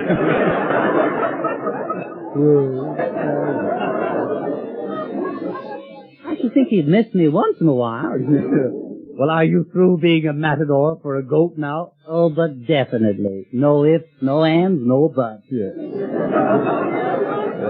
A rather short career, wasn't it? Yes. I walked in a matador and flew out a barn door. But you did put up a good fight. Yes, I did. But he got me in the end. Yes. I imagine that finished the show, too. No, unfortunately, there was more. Old Man Dugan gave a demonstration of fire eating. Fire eating? Yes. In opera? Yeah. That's ridiculous. Yeah, well, it was the bright spot of the evening. Well, was it acceptable, Charlie? Yes, it was acceptable, but it wasn't, controllable. Oh, I see. I don't understand exactly. Well, it was combustible. I see. You see, Dugan had a touch of indigestion in the middle of his act. Uh-huh. What do you mean? Well, just as he was about to swallow the fire, he burped, and that's how the barn burned down. And the show went up in a blaze of glory.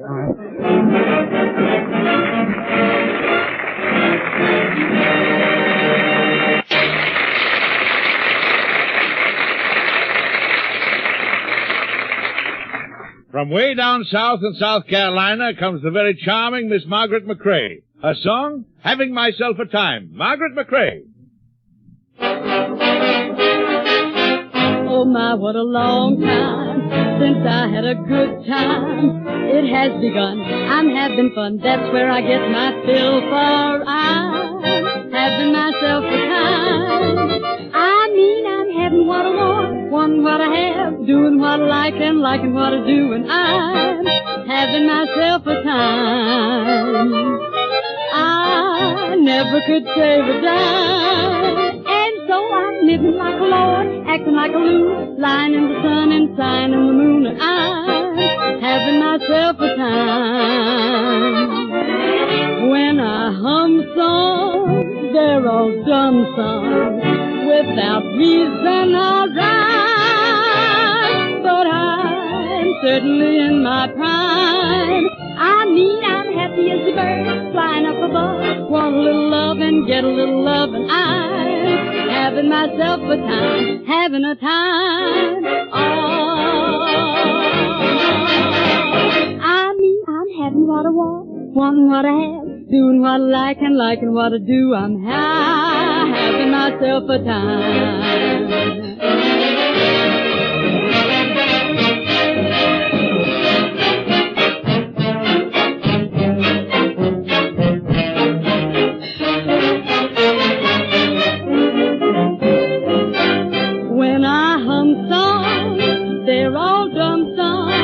Without reason and not much rhyme, for I'm certainly in my prime. I mean, I'm happy as a bird, flying up above, want a little love and get a little love, for I'm having myself quite a time.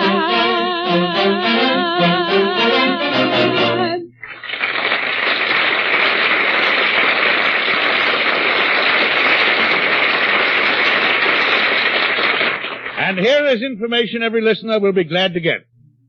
Did you know that coffee is a perishable food like milk or eggs?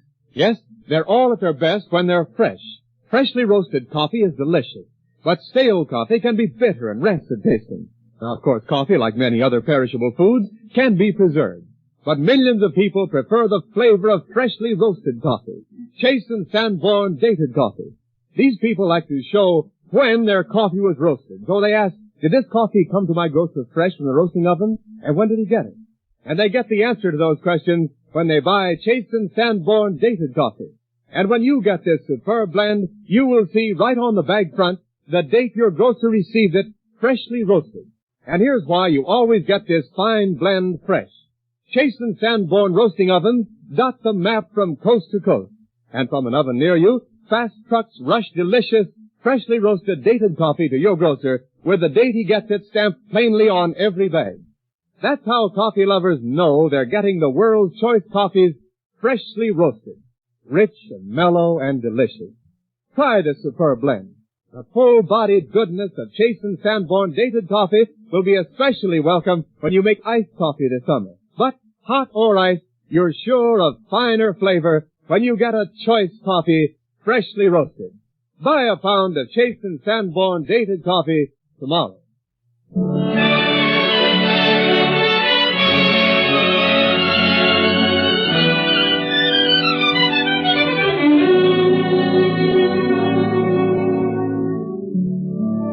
The famous pianist Rachmaninoff also wrote many fine compositions. Among them, this song, which John Carter of the Metropolitan Opera Company sings, Floods of Spring.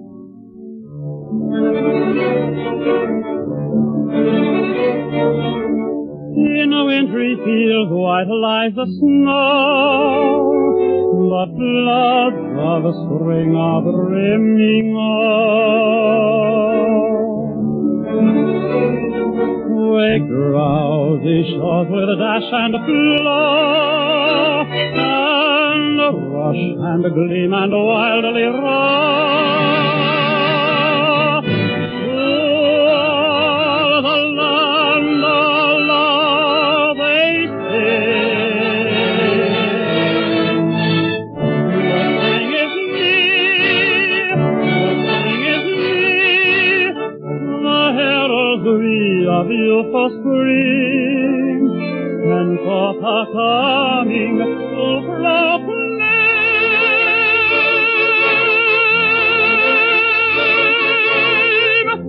the spring is here.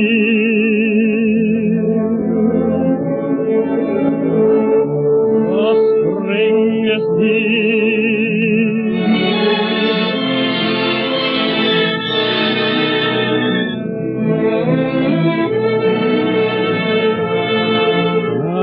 And the tranquil, sunny days of May, in a rosy, radiant array, come thronging joyously.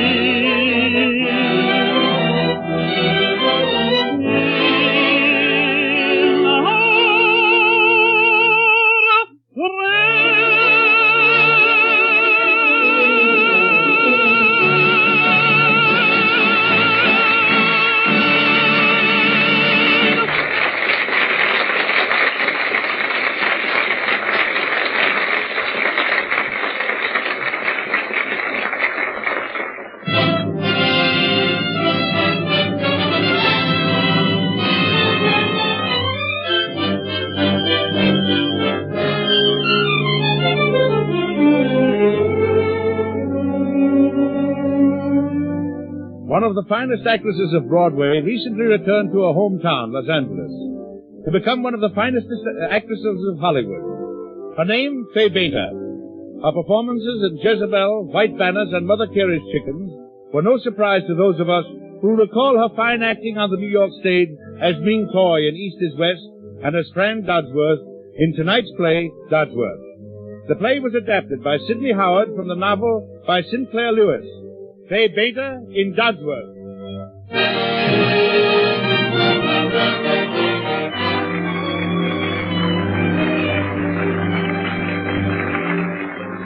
Sam Doddsworth, president and owner of the Revelation Motors Company, has just retired from business. After a long and rather sad day at the factory saying goodbye to every worker personally, he has come home to his wife. Yes, Sam, how do you feel? Oh, how would any man feel who's just sold 20 years of his life? I suppose you feel kind of lost. Oh, I knew what I was doing when I sold, Fran. I know what I'm after from now on. You mustn't feel lost, Dave. Life isn't going to be empty from now on. It's going to be fuller than ever and richer for both of us, Dave. You're free. Don't look so mournful about it, darling. Is that the wrong thing for me to say? It's all so exciting to me. Oh, I'm just as keen on this trip as you are, Fran. I'm raring to go. I've always wanted to go to see London and Paris. Oh, but I want more than just a trip out of this, Sam. I want a new life all over from the very beginning. A perfectly glorious, free, adventuresome life. And it's coming to both of us. Haven't we earned it? Oh, what's to prevent? Nothing if we start off on a 3 foot. Why, I'd almost sell this house so we wouldn't have anything to tie us down. Oh, now, wait a minute, Fran. This is our home. We built ourselves into it. What I want is to get us some new things. Me? Yes, you. Give yourself a chance to enjoy your leisure, you see. Why, you might get to be an ambassador, Sam. An ambassador? Yes, you might easily.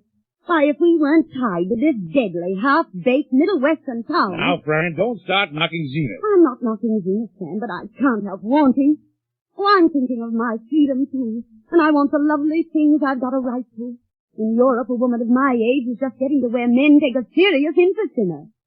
And I just won't be put on the shelf by my daughter when I can still dance longer and better than she can.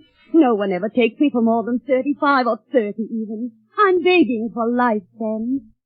No, I'm not. I'm demanding. Well, if that's how you feel, Fran, I'll enjoy life if it kills me. And it probably will.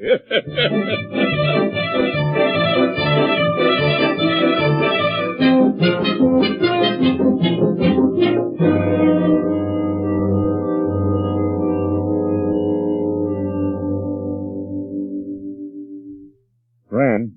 Yes? Haven't we had about enough of Paris? In a month, oh, my dear Sam. Just unfasten the shoulder strap. Will you move here? I mean, isn't it time we began thinking about going back home? Oh, no, I want to see lots more of Europe. Oh, so do I. But we could get in a couple of months, the Mediterranean and Germany, and still catch a June sailing. I want to see Venice and Rome and get a stein of real German beer before I'm through. Still planning your cook tour, are you? Well, don't see much percent just sitting here on my rear end. Now, must you talk like a stable boy, Sammy, darling? I ought to be getting home pretty soon. Got some business to tend to. Like to see how Emily's getting along in the old house. Like to be in a haven, too, for my class reunion. It's my 30th, you know. Really? You're 30th? Oh, I'm not so Oh, old. of course you're not. Would you mind bringing my cold cream? It's on the bureau. Uh-huh. No, it's not. Well, it's in the bathroom then, and there's, those paper things with it. Paper things? Oh, where? Oh, yeah, here they are. Fran, we got to begin making plans pretty soon. Oh, you're so definite, Sammy. Well, we can't keep on drifting. Drifting? Oh, gee. How sleepy I am. Why don't you go home? Without you? Yeah. Get yourself a new lease on life, then come back and join me. Why don't you?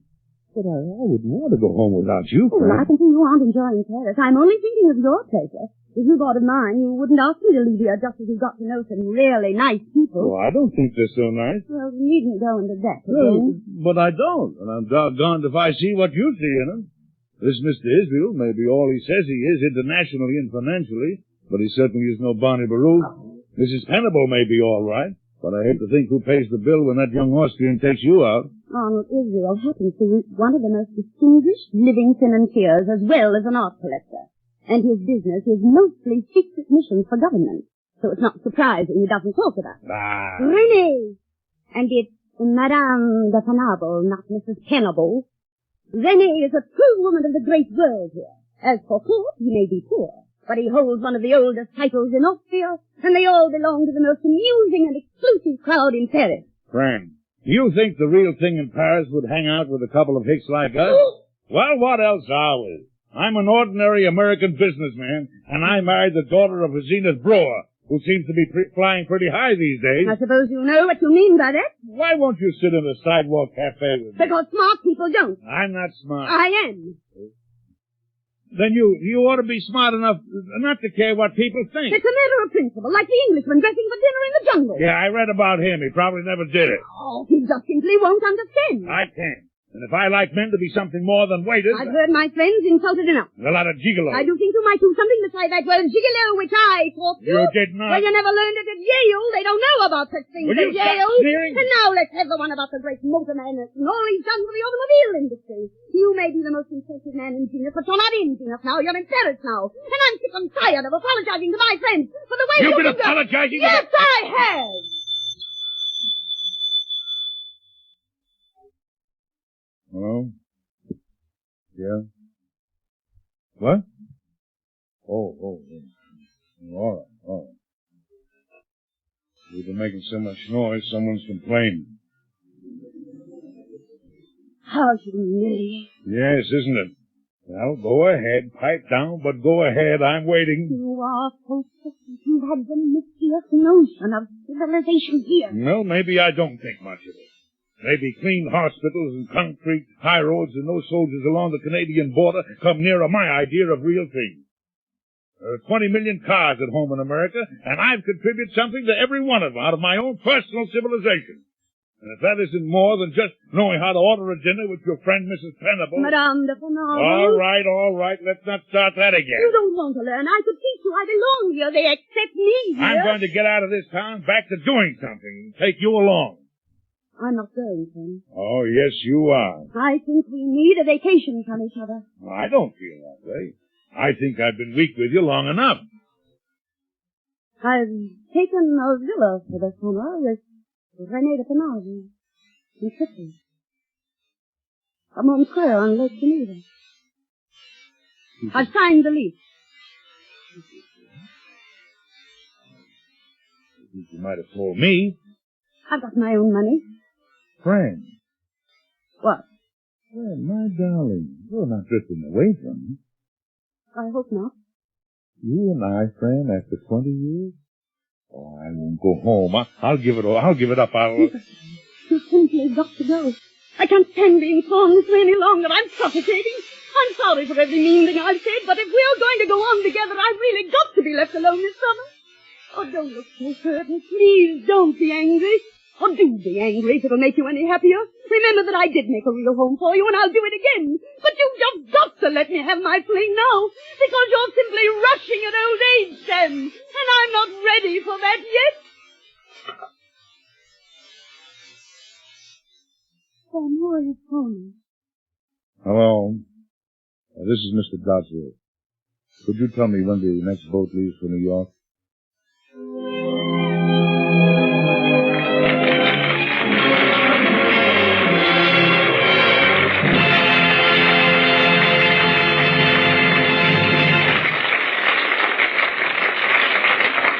The Chase and Sanborn Hour with Faye Bainter, Edward Arnold, Edgar Bergen, and Charlie McCarthy, Morgan McCrae, John Carter, the Stroud Twins, and Robert Armbruster and the Chase and Sanborn Orchestra continues in just a moment. First half of the Chase and Sanborn Hour from 87 years ago, July 31st, 1938. The conclusion next.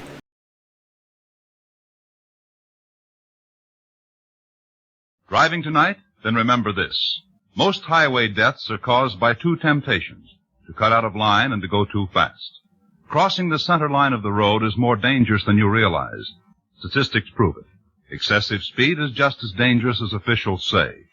You can predict your own impulses, but you can never predict the other drivers when driving tonight. Drive cautiously, please. Now on Classic Radio Theater with Wyatt Cox, the conclusion of the Chase and Sanborn Hour. Edward Arnold, the host, 87 years ago, July 31st, 1938.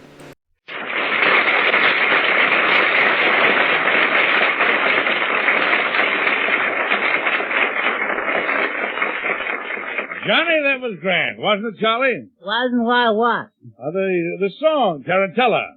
Oh, you mean Tarantula. Oh, Tarantula. No, Charlie. It isn't Tarantula, Charlie. It's Tarantella. Oh, do tell us, smart fellow. Charlie, it seems to me that your knowledge of music is very limited. Yes, Mr. Arnold, and so is mine. And that reminds me, you know what I thought of your acting in the play you just did? Would you like to know? Now, you take the first scene. Eddie, I'd like to meet this frank young man. Very well, Faye, but I warn you. This is Charlie McCarthy. Hello, Miss Bainter. I've heard a great deal about you, Mr. McCarthy. It's a pack of lies. I can explain everything.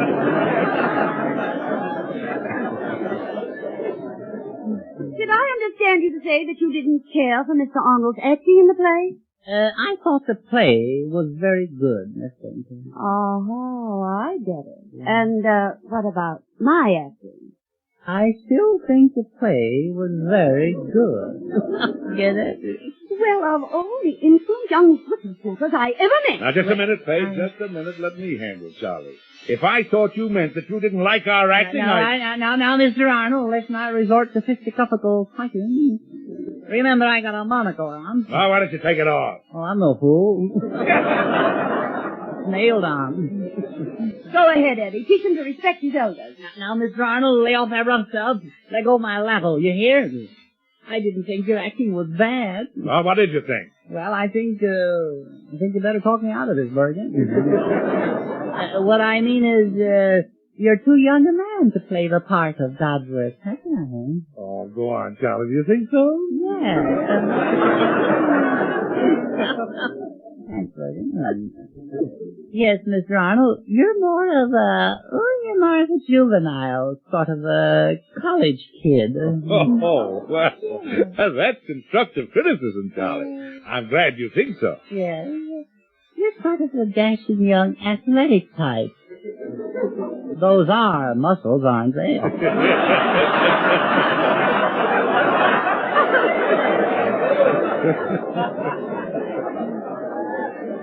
Well, I see what you mean, Charlie. And do you think I'm too young to play the part of Mrs. Doddsworth? Yes. If you play it, you should use makeup, you know, and imitate the voice of an older woman. See? Oh, that boy knows his theater. Yes. Oh, the old oil always gets in. Yes, I read the play the other night, and I recast it, see. And while I was recasting it, I rewrote it, see. And now that I rewrote it, I feel that I've got something. The question is how to get rid of it. Well, there's an easy way to get rid of it, Charlie. Let's do it. Oh, capital idea. Miss Bainter, you play my wife. And Mr. Arnold, you play my son. Your son? But you're much younger than I am, Charlie. Yeah, but this way I get a much bigger part. What do you call your version of Doddsworth, Charlie? I call it Doddsworthless. Oh, that's funny. Stop. Curtain.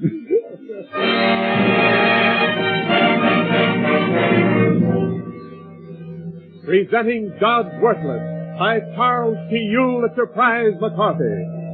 With Faye Bainter as the wife, Cram, Edward Arnold as the son, Ham, and Charles McCarthy as the husband, Sam. Scene is Doddsworthless' modest 32-room bungalow. The swimming pool? Yes, and the kitchenette. Pack up, Cram. We're going to Paris. Say, Pappy, can I have a dime for a lollipop? Got a ram, Ham. I want to talk to Fran.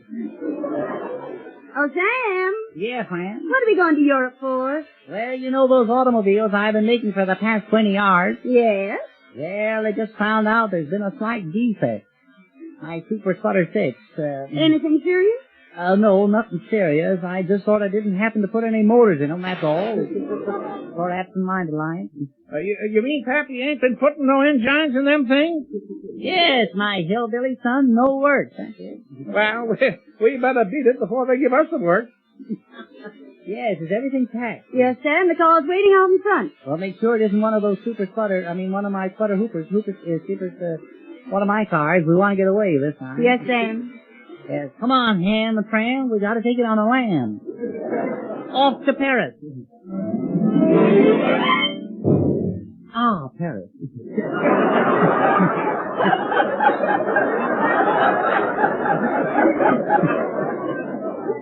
I can see the Leaning Tower. Oh, don't be silly. The Leaning Tower's in Italy. I was in Paris now. That's what it gets for leaning over too far. Come along, Fran, my pomme de terre. Pomme de terre? What does that mean? That's French for my little hummingbird. Don't you believe it, Mammy? That means potato. Sam, don't you call me a potato. Please, my dear, must we argue all the time? You're the one who's always arguing. Well, if you'd agree with me, there wouldn't be any argument. Pappy, are you ailing? Yes, son, I'm brooding. I got a misery in my heart. Pappy, I want to ask you a question. Are you satisfied with married life? Yes, son, I'm satisfied. I've had plenty of it. That goes double. Listen, Sam. Yes, Fran? I've met some awful nice men over here, dukes and earls and stuff like that. There must be those gigaloos, Pappy.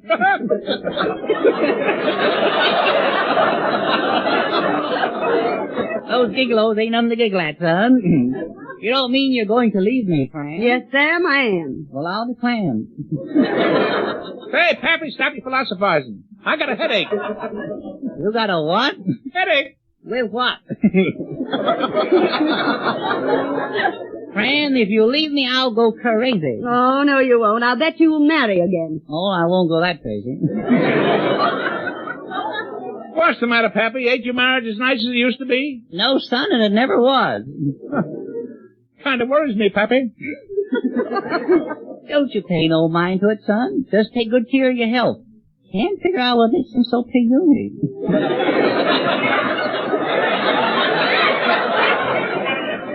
Now, quit picking on him, Sam. He's anemic. Is that what he is? Well, he's got more of it than any kid I ever saw.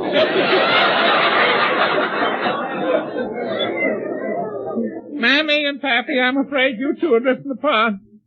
Is your love boat spring leak? Spring leak, the whole bottom fell off.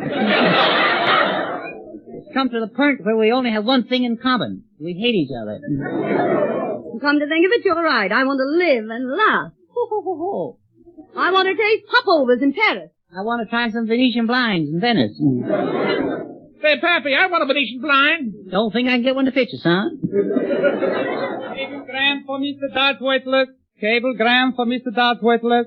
Right here, son. Say, who are you? I'm a messenger, boy. Yeah?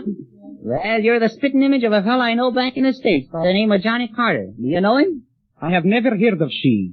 I don't blame you for denying it. There is a charge of 50 francs and 18 centimes. Collect. Collect? We collect. You try to collect. We don't pay. How did this cablegram come all the way from Zenith so quickly? I use my my cyclopedia. You what? You what? My side bickle. Oh. You'll excuse me. I do not speak English too very good. No, you will excuse me, but you do not speak French dialect too very good either.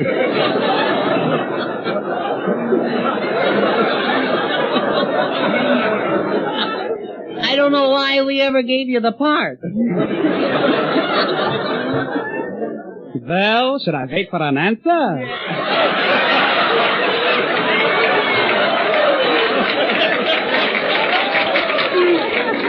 No, I'll give it to you right now. You're fired. Now read the cablegram, Pappy. Read it.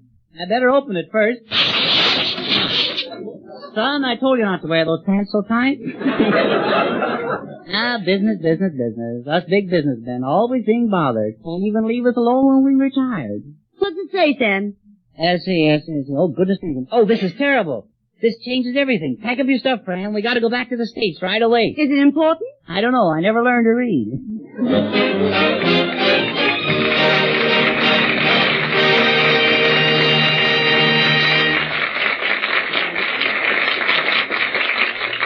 We're back in the States to hear a beautiful song sung by the lovely Margaret McCrae. The song, I Hadn't Anyone Till You. I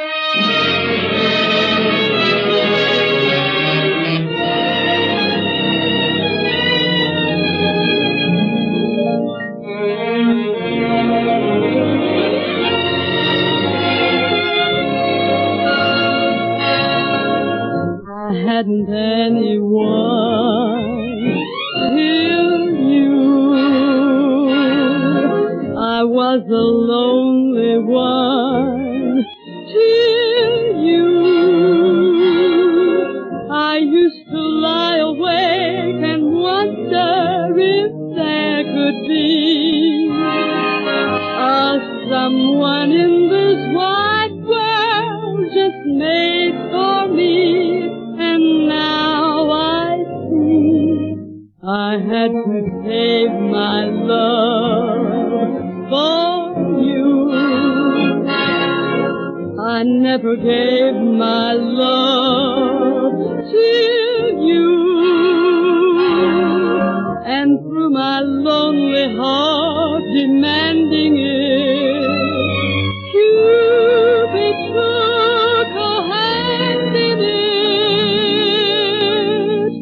I hadn't anyone till you.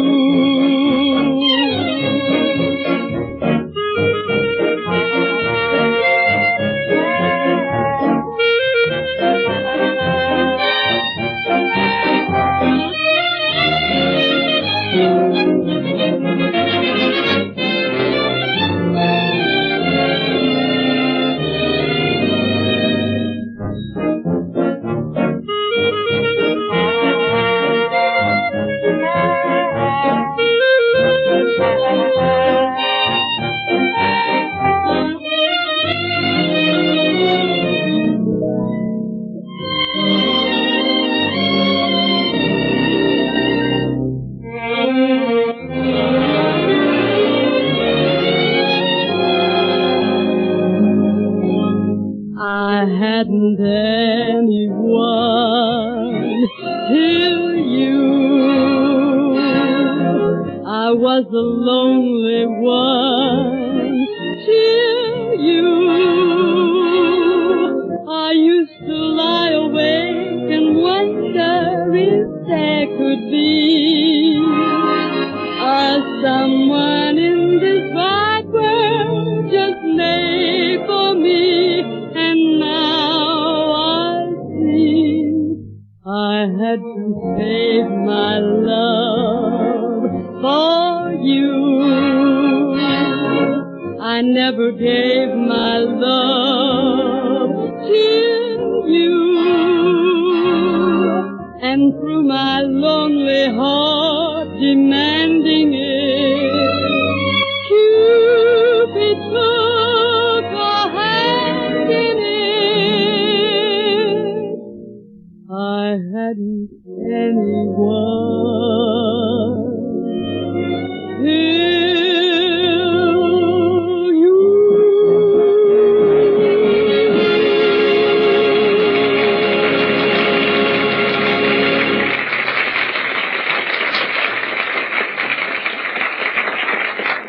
That was fine, Margaret. That was fine. That was really splendid. It certainly was, Edward. You know, Clarence, every time I hear music, it makes a tingle run up and down my spine. An electrical tingle. A happy tingle. He's happy about the whole tangle. Claude, what Edward was referring to was a mild electrical shock caused by sound waves which are charged particles electrically impelled through the ether. Edward, are you familiar with the principles of electricity? Why, of course, Clarence. Electricity is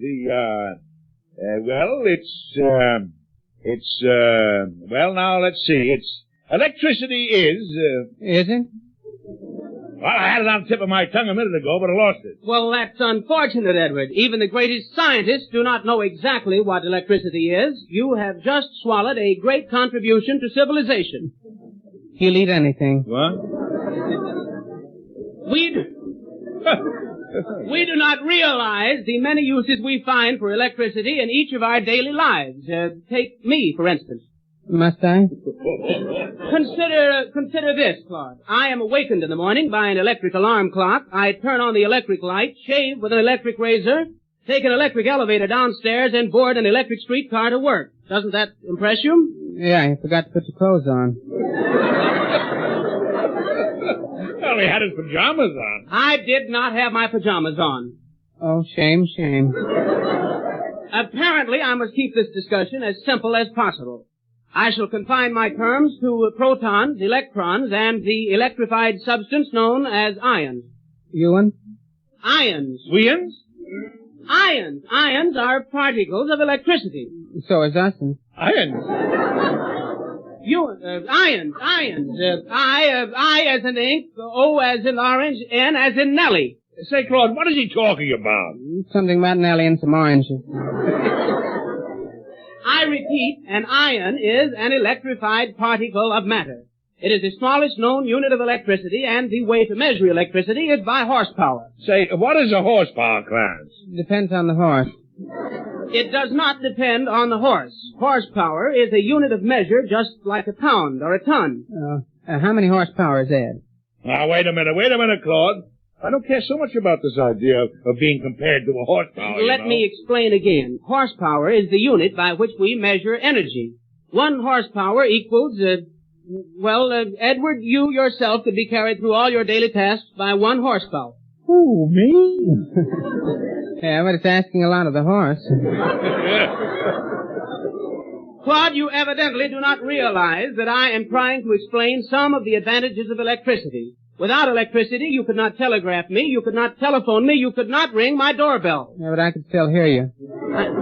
I shall not dignify that remark by answering. Electricity is all about us. Even our bodies are electrical magnets composed of positive and negative forces, attracting or repelling one another. For instance, let us say I am negative. Yes, you are. And you are attracted to me? I say you are attracted to me? No. Then you are negative. No, I'm positive.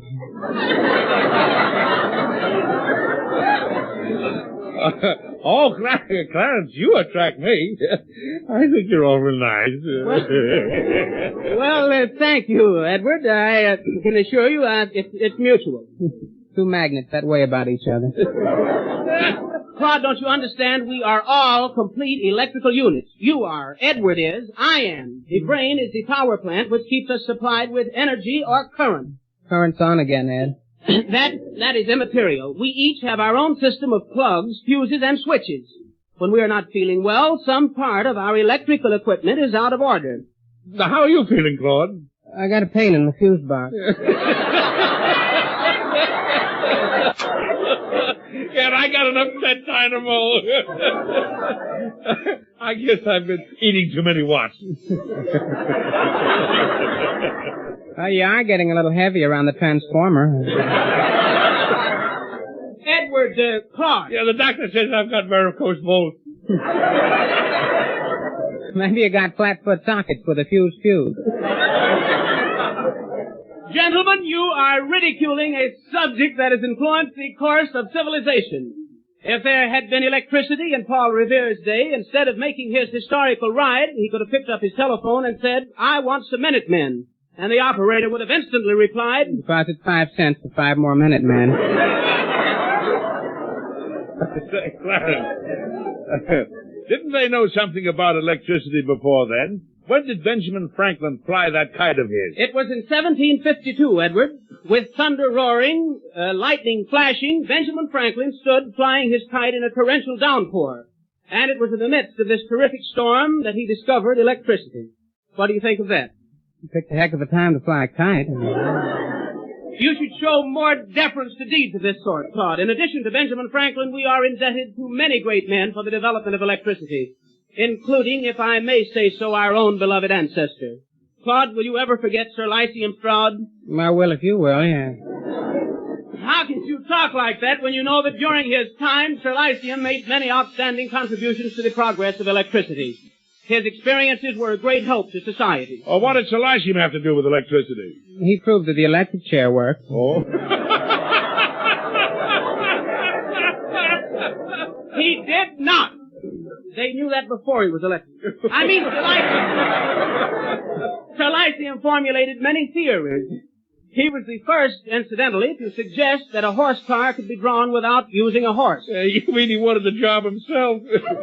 How could he have helped electricity by pulling a horse car? What could he have gained? $1 a day and all the oats he could eat. Say, Clarence, wouldn't it be great if Sir Lyceum could see some of the things we have today? Yes, Johnny. How he would have thrilled to some of the amazing inventions we have now. The wireless, the radio.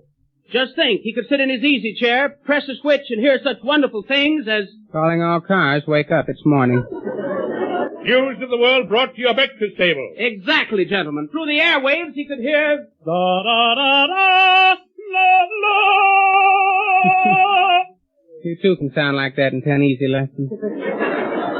Hello, everyone. This is your cooking expert. Take a cup of flour and 2 eggs. I don't see how you can possibly... Are you ashamed of your bald head? Grease your pan and bake well. This is preposterous. Is there nothing I can do? Take the white of an egg and beat it. I shall ignore you completely, and that is final. We're happy about the whole thing.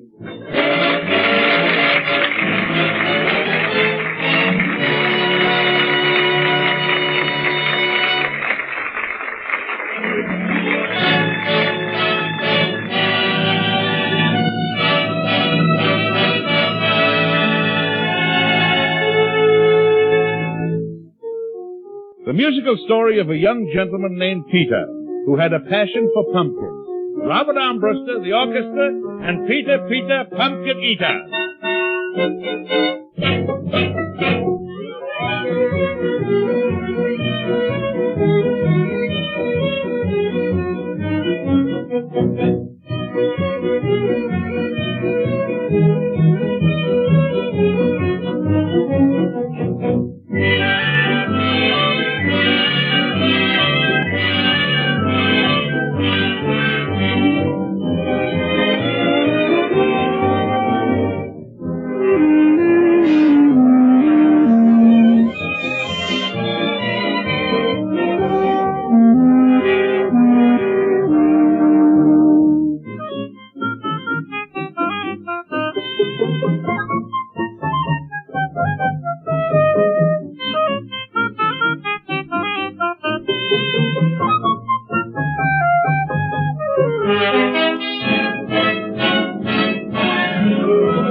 When you buy your groceries tomorrow, be sure to think of this.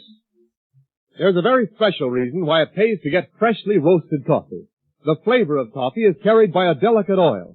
When your coffee is freshly roasted, this oil carries the fragrance and richness you want in your coffee.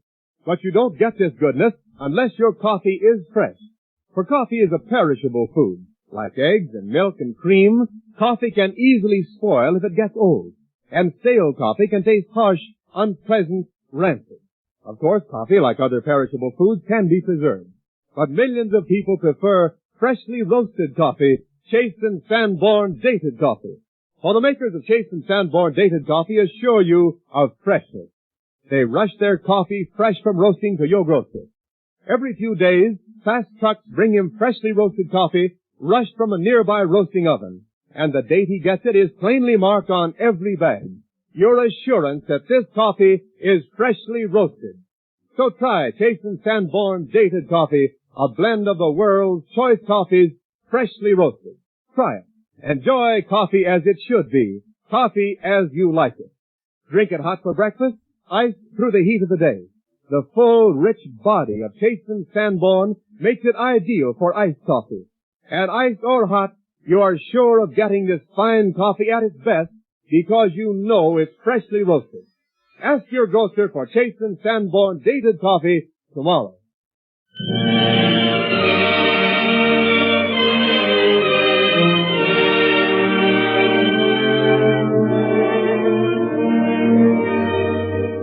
A very simple, sweet, and very beautiful Scotch folk song. John Carter sings Annie Laurie.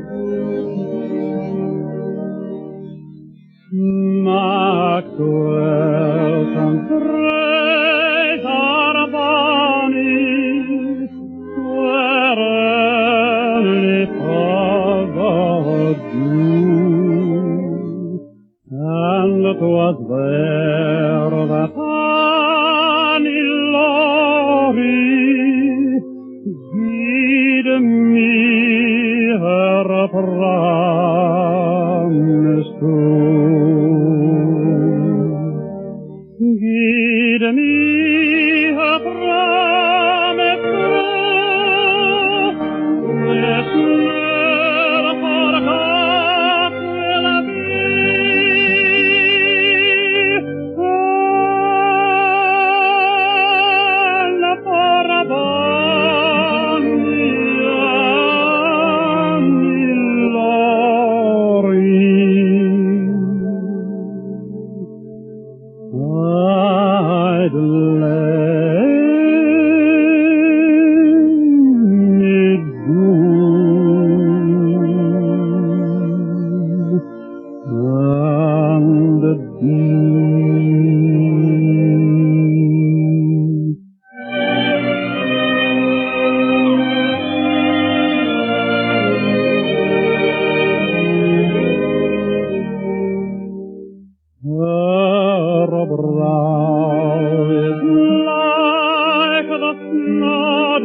This never forgot will be.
And that brings us around to the end of another Chase and Sanborn Hour, an hour made possible by your purchases of Chase and Sanborn coffee. That's the best way to tell us that you enjoy our show. Next week, our special guest will be John Barrymore. And next week, too, an old friend returns. The flags will be flying and the welcome will ring for Nelson Eddy. Nelson Eddy? Oh, boy, oh, boy, oh, boy, oh, boy, oh, boy. Yes, Charlie, we're all happy he's coming back. Happy, old boy. I'll say, I've been practicing for a week. You mean you've been practicing singing? No, wrestling. When we shake hands, I'm going to give Nelson a half Nelson. Well, maybe Nelson will have something to say about that, huh? Mr. Arnold, you kill you. Of course, the rest of us will be around, too. Edgar Bergen and Charlie McCarthy, the Stroud Twins, and Robert Armbruster and his orchestra. We all wish Dorothy Lamour a very speedy recovery. Until next Sunday, then, so long.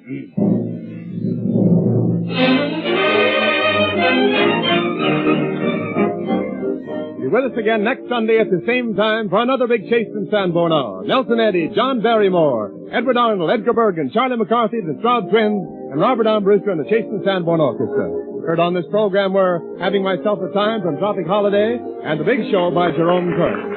This is Wendell Niles speaking for the makers of Chase and Sanborn Coffee. This is the National Broadcasting Company. We think of Dorothy Lamour as being the great motion picture star, particularly with Bing Crosby and Bob Hope. We forget that before the road movies, she did lots of other things, including singing on shows like the Chase and Sanborn Hour. And she was off ill on this episode. 87 years ago, July 31st, 1938, on Classic Radio Theater with Wyatt Cox. Visit our webpage, classicradio.stream. Up next, we're going to go back 90 years and see what's going on with Lum and Abner.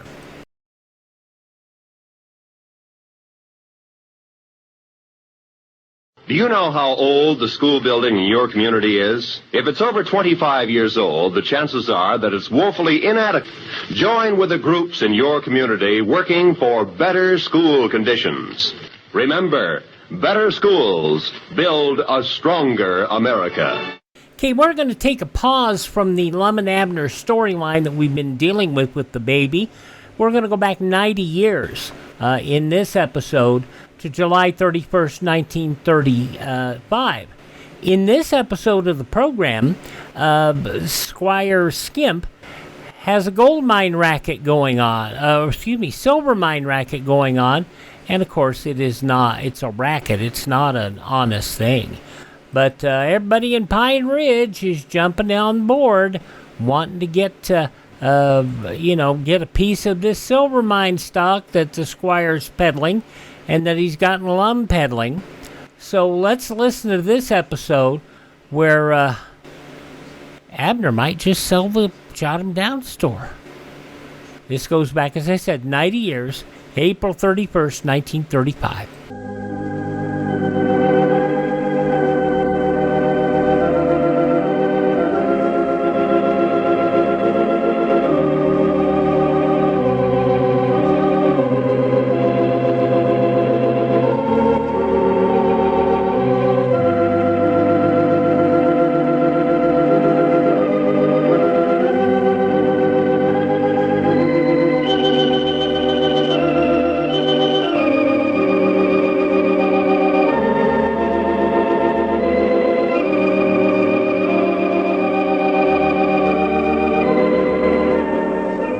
Howdy, everybody. Here we are, all ready to take you down to Pine Ridge for another visit with Lum and Abner. Brought to you by the makers of Horlicks, the original malted milk. First, here's an interesting story connected with Horlicks. Some time ago, I met an old friend of mine. We got to talking about this and that, and he told me, among other things, that he was worried about his wife. She was constantly trying to reduce, and her health had been greatly impaired. Well, here's what I did. I told him to have his wife listen to Lum and Abner on a certain night the following week. The night I was going to tell our listeners about the Horlick weight control plan. How a glass full of Horlicks in place of a regular noonday lunch would greatly help in reducing weight.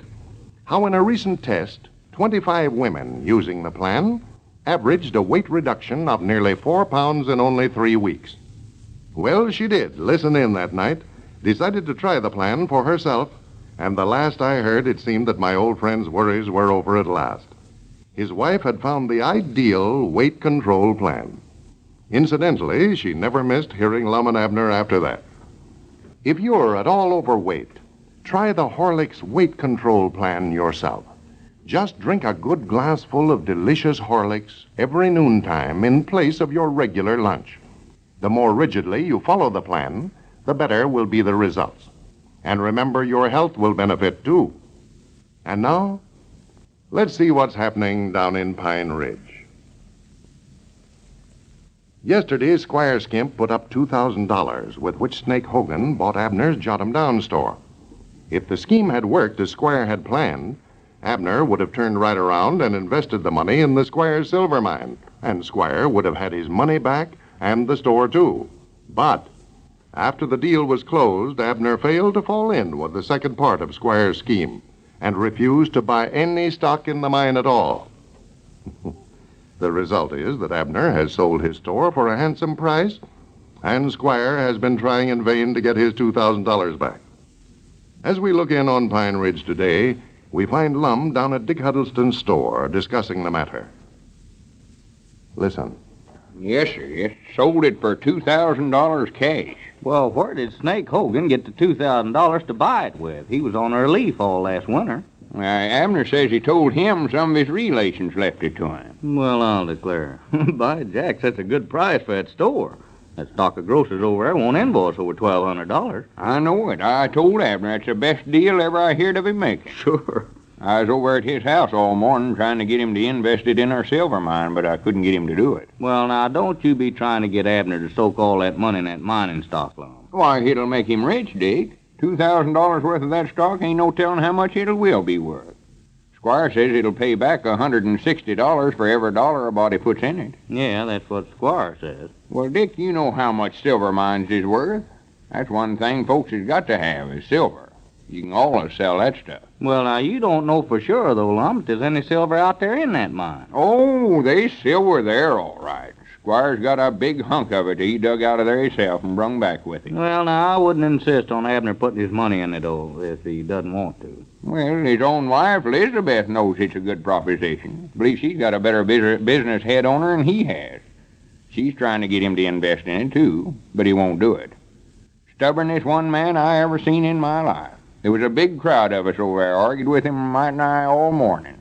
Professor Willoughby and his wife, and Squire and Elizabeth and myself all arguing with him. He just sat there and shook his head. Well, good for him. Well, I'm going to lose some friends, though, I'm telling you, Dick. Squire's awful mad at him. Well, he's mad at me, too, far as that goes. Mad at you? Yeah, for some reason or other, he thinks I ought to just make Abner buy it. I told him a while ago I can't just force him into buying it. Why, no, of course not. I never seen Squire so worked up over anything in my life. That's all he can talk about. Looks like he just got his head set, just bound and determined that Abner's going to buy that stock, whether he wants to or not. Snake Hogan's is pretty mad about it, too, I think. Snake Hogan? What he's got to do with it? I don't know, but he called up while I was over there and told Abner if he didn't buy stock in the mine, if that money was going to make him trade back. Well, I don't see how he could do that. If Abner's got the money, why, the deal's all closed. Yeah, I don't think he can make him. I believe Snake was just sort of bluffing him there. Wait. Yonder comes Abner now. Granny's he sure tickled over the deal he made. Well, he ought to be selling his store for about twice what it's worth. And I wish I was still a half partner in that store. I'd take my half of that $2,000 and make myself dependent for the rest of my life. By Jack, you fellas have certainly been changing ownership of that store for the last 6 months. Got to where I never know who my competitor is anymore. It has been changing about right smartly. Yeah, watch Abner strutting up there, coming up there in the front door. He's proud of himself, all right. Well, come in, Abner, come in. Yeah. Well, howdy, boys, howdy. Was you looking for me, Abner? No, I just thought I'd drop down low for a while. I thought maybe you'd changed your mind about buying that stock. No, I ain't changed my mind. I ain't going to. I wouldn't buy it now at all after Squire threatened me if I never bought it. That's a good deal you made, Abner. Lum was just telling me about it. Yeah, I'm a pretty smooth trader, ain't I? Well, that's just about twice what the store's worth. Yeah, that's what I figured. But Snake made me that offer, so I took it. You know, that's a funny feller, that Snake Hogan, you know it? Funny? Yeah, him and Squire come down there yesterday and made me that proposition, and I taken him up on it, and now then he'd want me to trade back.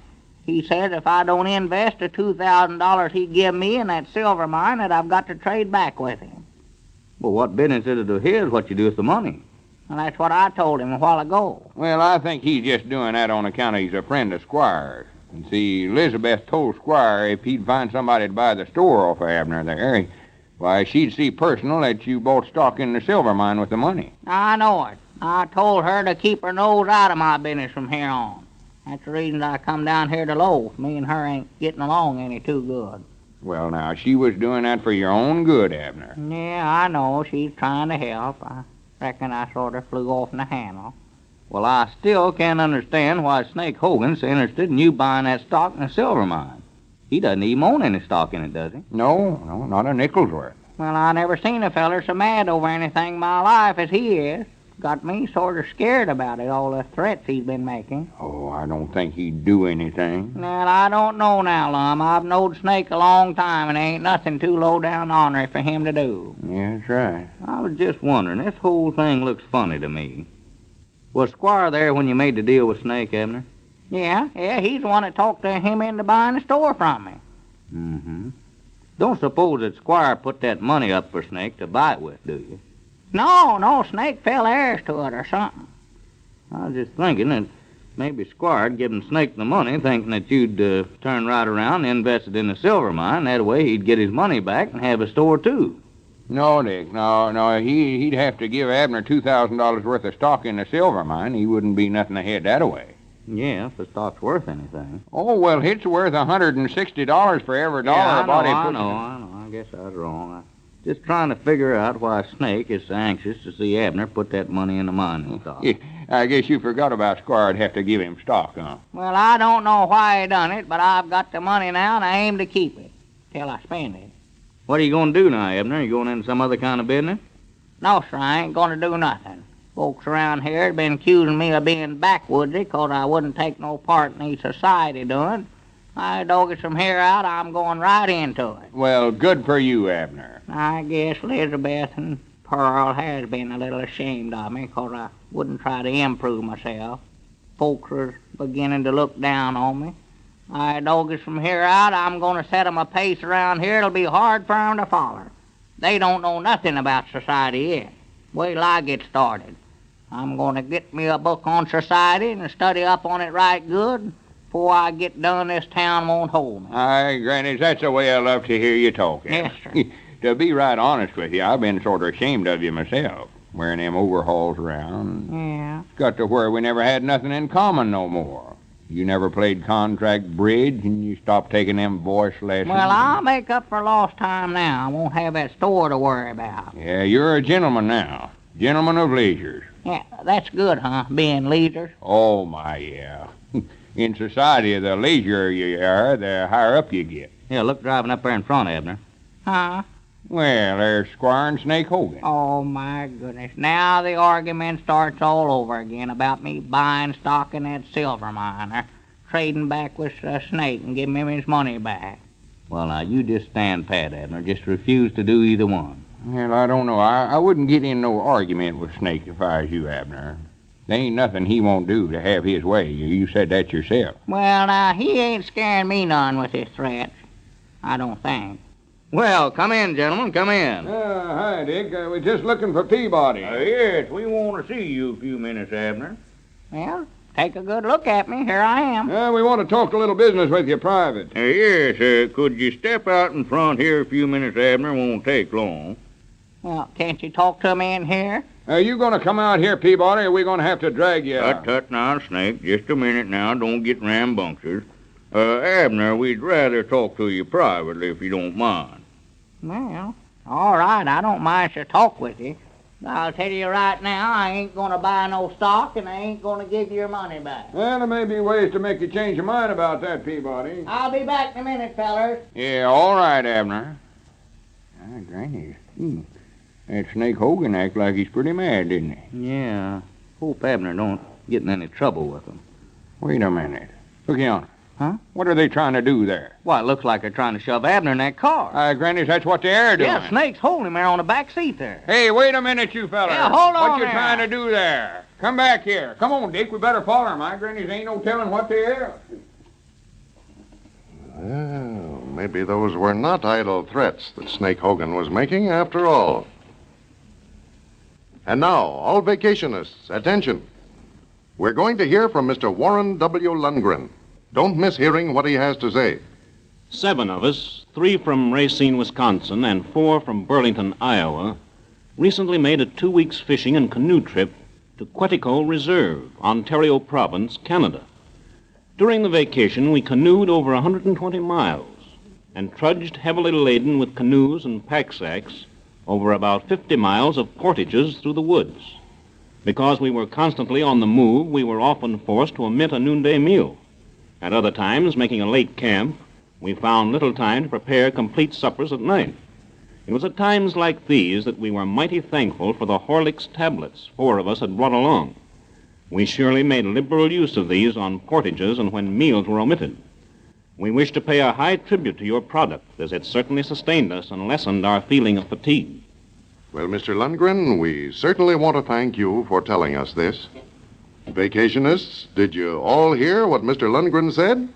I know that you, too, will find a score of uses for Horlicks tablets on your holiday trip, whether motoring, golfing, or fishing.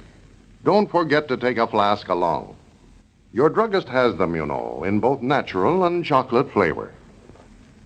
This is Carlton Brickert, speaking for Lum and Abner and Horlicks, who now bid you all goodbye until tomorrow at this same time.